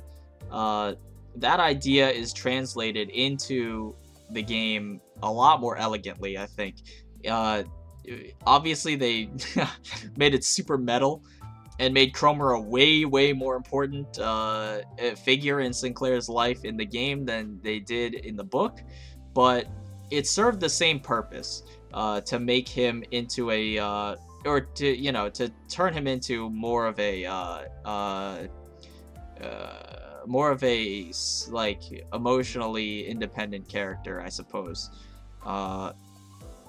And then, you know, that kind of that transition kind of carried into Isong's chapter as well, where they're mostly taking the thematics and some of the vague story structure. Like obviously the taxidermy genius is too famous to not use, and the story is called The Wings, or Wings, I don't remember which one, but that is the major symbol of the story. So of course they have to use that. Everything else pretty much is mostly just kind of made up, but it thematically holds up, which I thought was very a lot more enjoyable. So overall, I'd say if it wasn't so long, man, like, where would I put it? Like, it's close to the top for sure, because I think it was executed the best, but the writing team and the gameplay team, I don't think are like, they're probably not the same team. It's probably a different group of small people, because again, it's an indie company. They only have like 20 to 50 people. I don't remember how many people are on their team, but like, bro, they just gotta communicate better, because the pacing is so trash until the end, where everything, all the blocks click into place, and it's like dominoes. Like, it's like bam bam bam, like realization after realization of, like, you know, the story's finally falling into place, especially in the last third, the last floor of the final dungeon. That's when everything falls into place for me, and that's when I was like, dude, this is actually really good. If only they could have gotten there sooner, instead of, you know, like, I'd rather have good content. I'd rather have good content than more content. Like, they could have told the same story that they told in less than half of the amount of stages, but I feel like the pressure they feel as their game grows more popular, and they see like how ravenous the player base is for content. Like, they see people getting like 49 on Railway 1 when their expectation was like 120. Like, they underestimated how insanely dedicated their fan base is. So I think the reason why they delayed chapter 4 was not only for the voices, but just to add more content. Like, just throw in like 20 more stages, fuck it, you know, because they fear that people, I think they fear that people are going to go through the content way too quick, and then there's going to be content drought again, and they don't want to let down their audience, and they don't want to let down their player base. So they just added a shit ton of stages, just to increase the amount of content that people have, which I don't think is right, in my opinion. I think you should just quality over quantity. You know, I'd rather have like a 30 stage Canto 4, but the story's pacing does not suffer because of it. You know what I'm saying? So, you know, hopefully they kind of learn from this. I'm not the only one who shares this opinion. I know a lot of other people are agreeing with me on this one, where the pacing is just very, very disjointed, I think.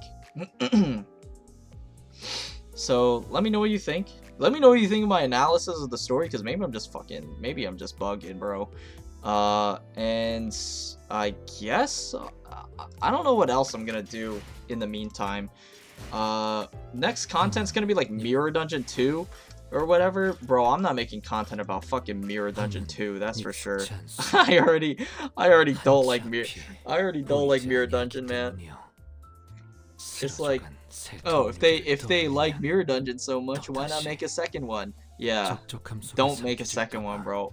Fuck. Whatever. Anyways, yeah, I'm going to hit the sack. I am so fucking tired. So, you know, until next time.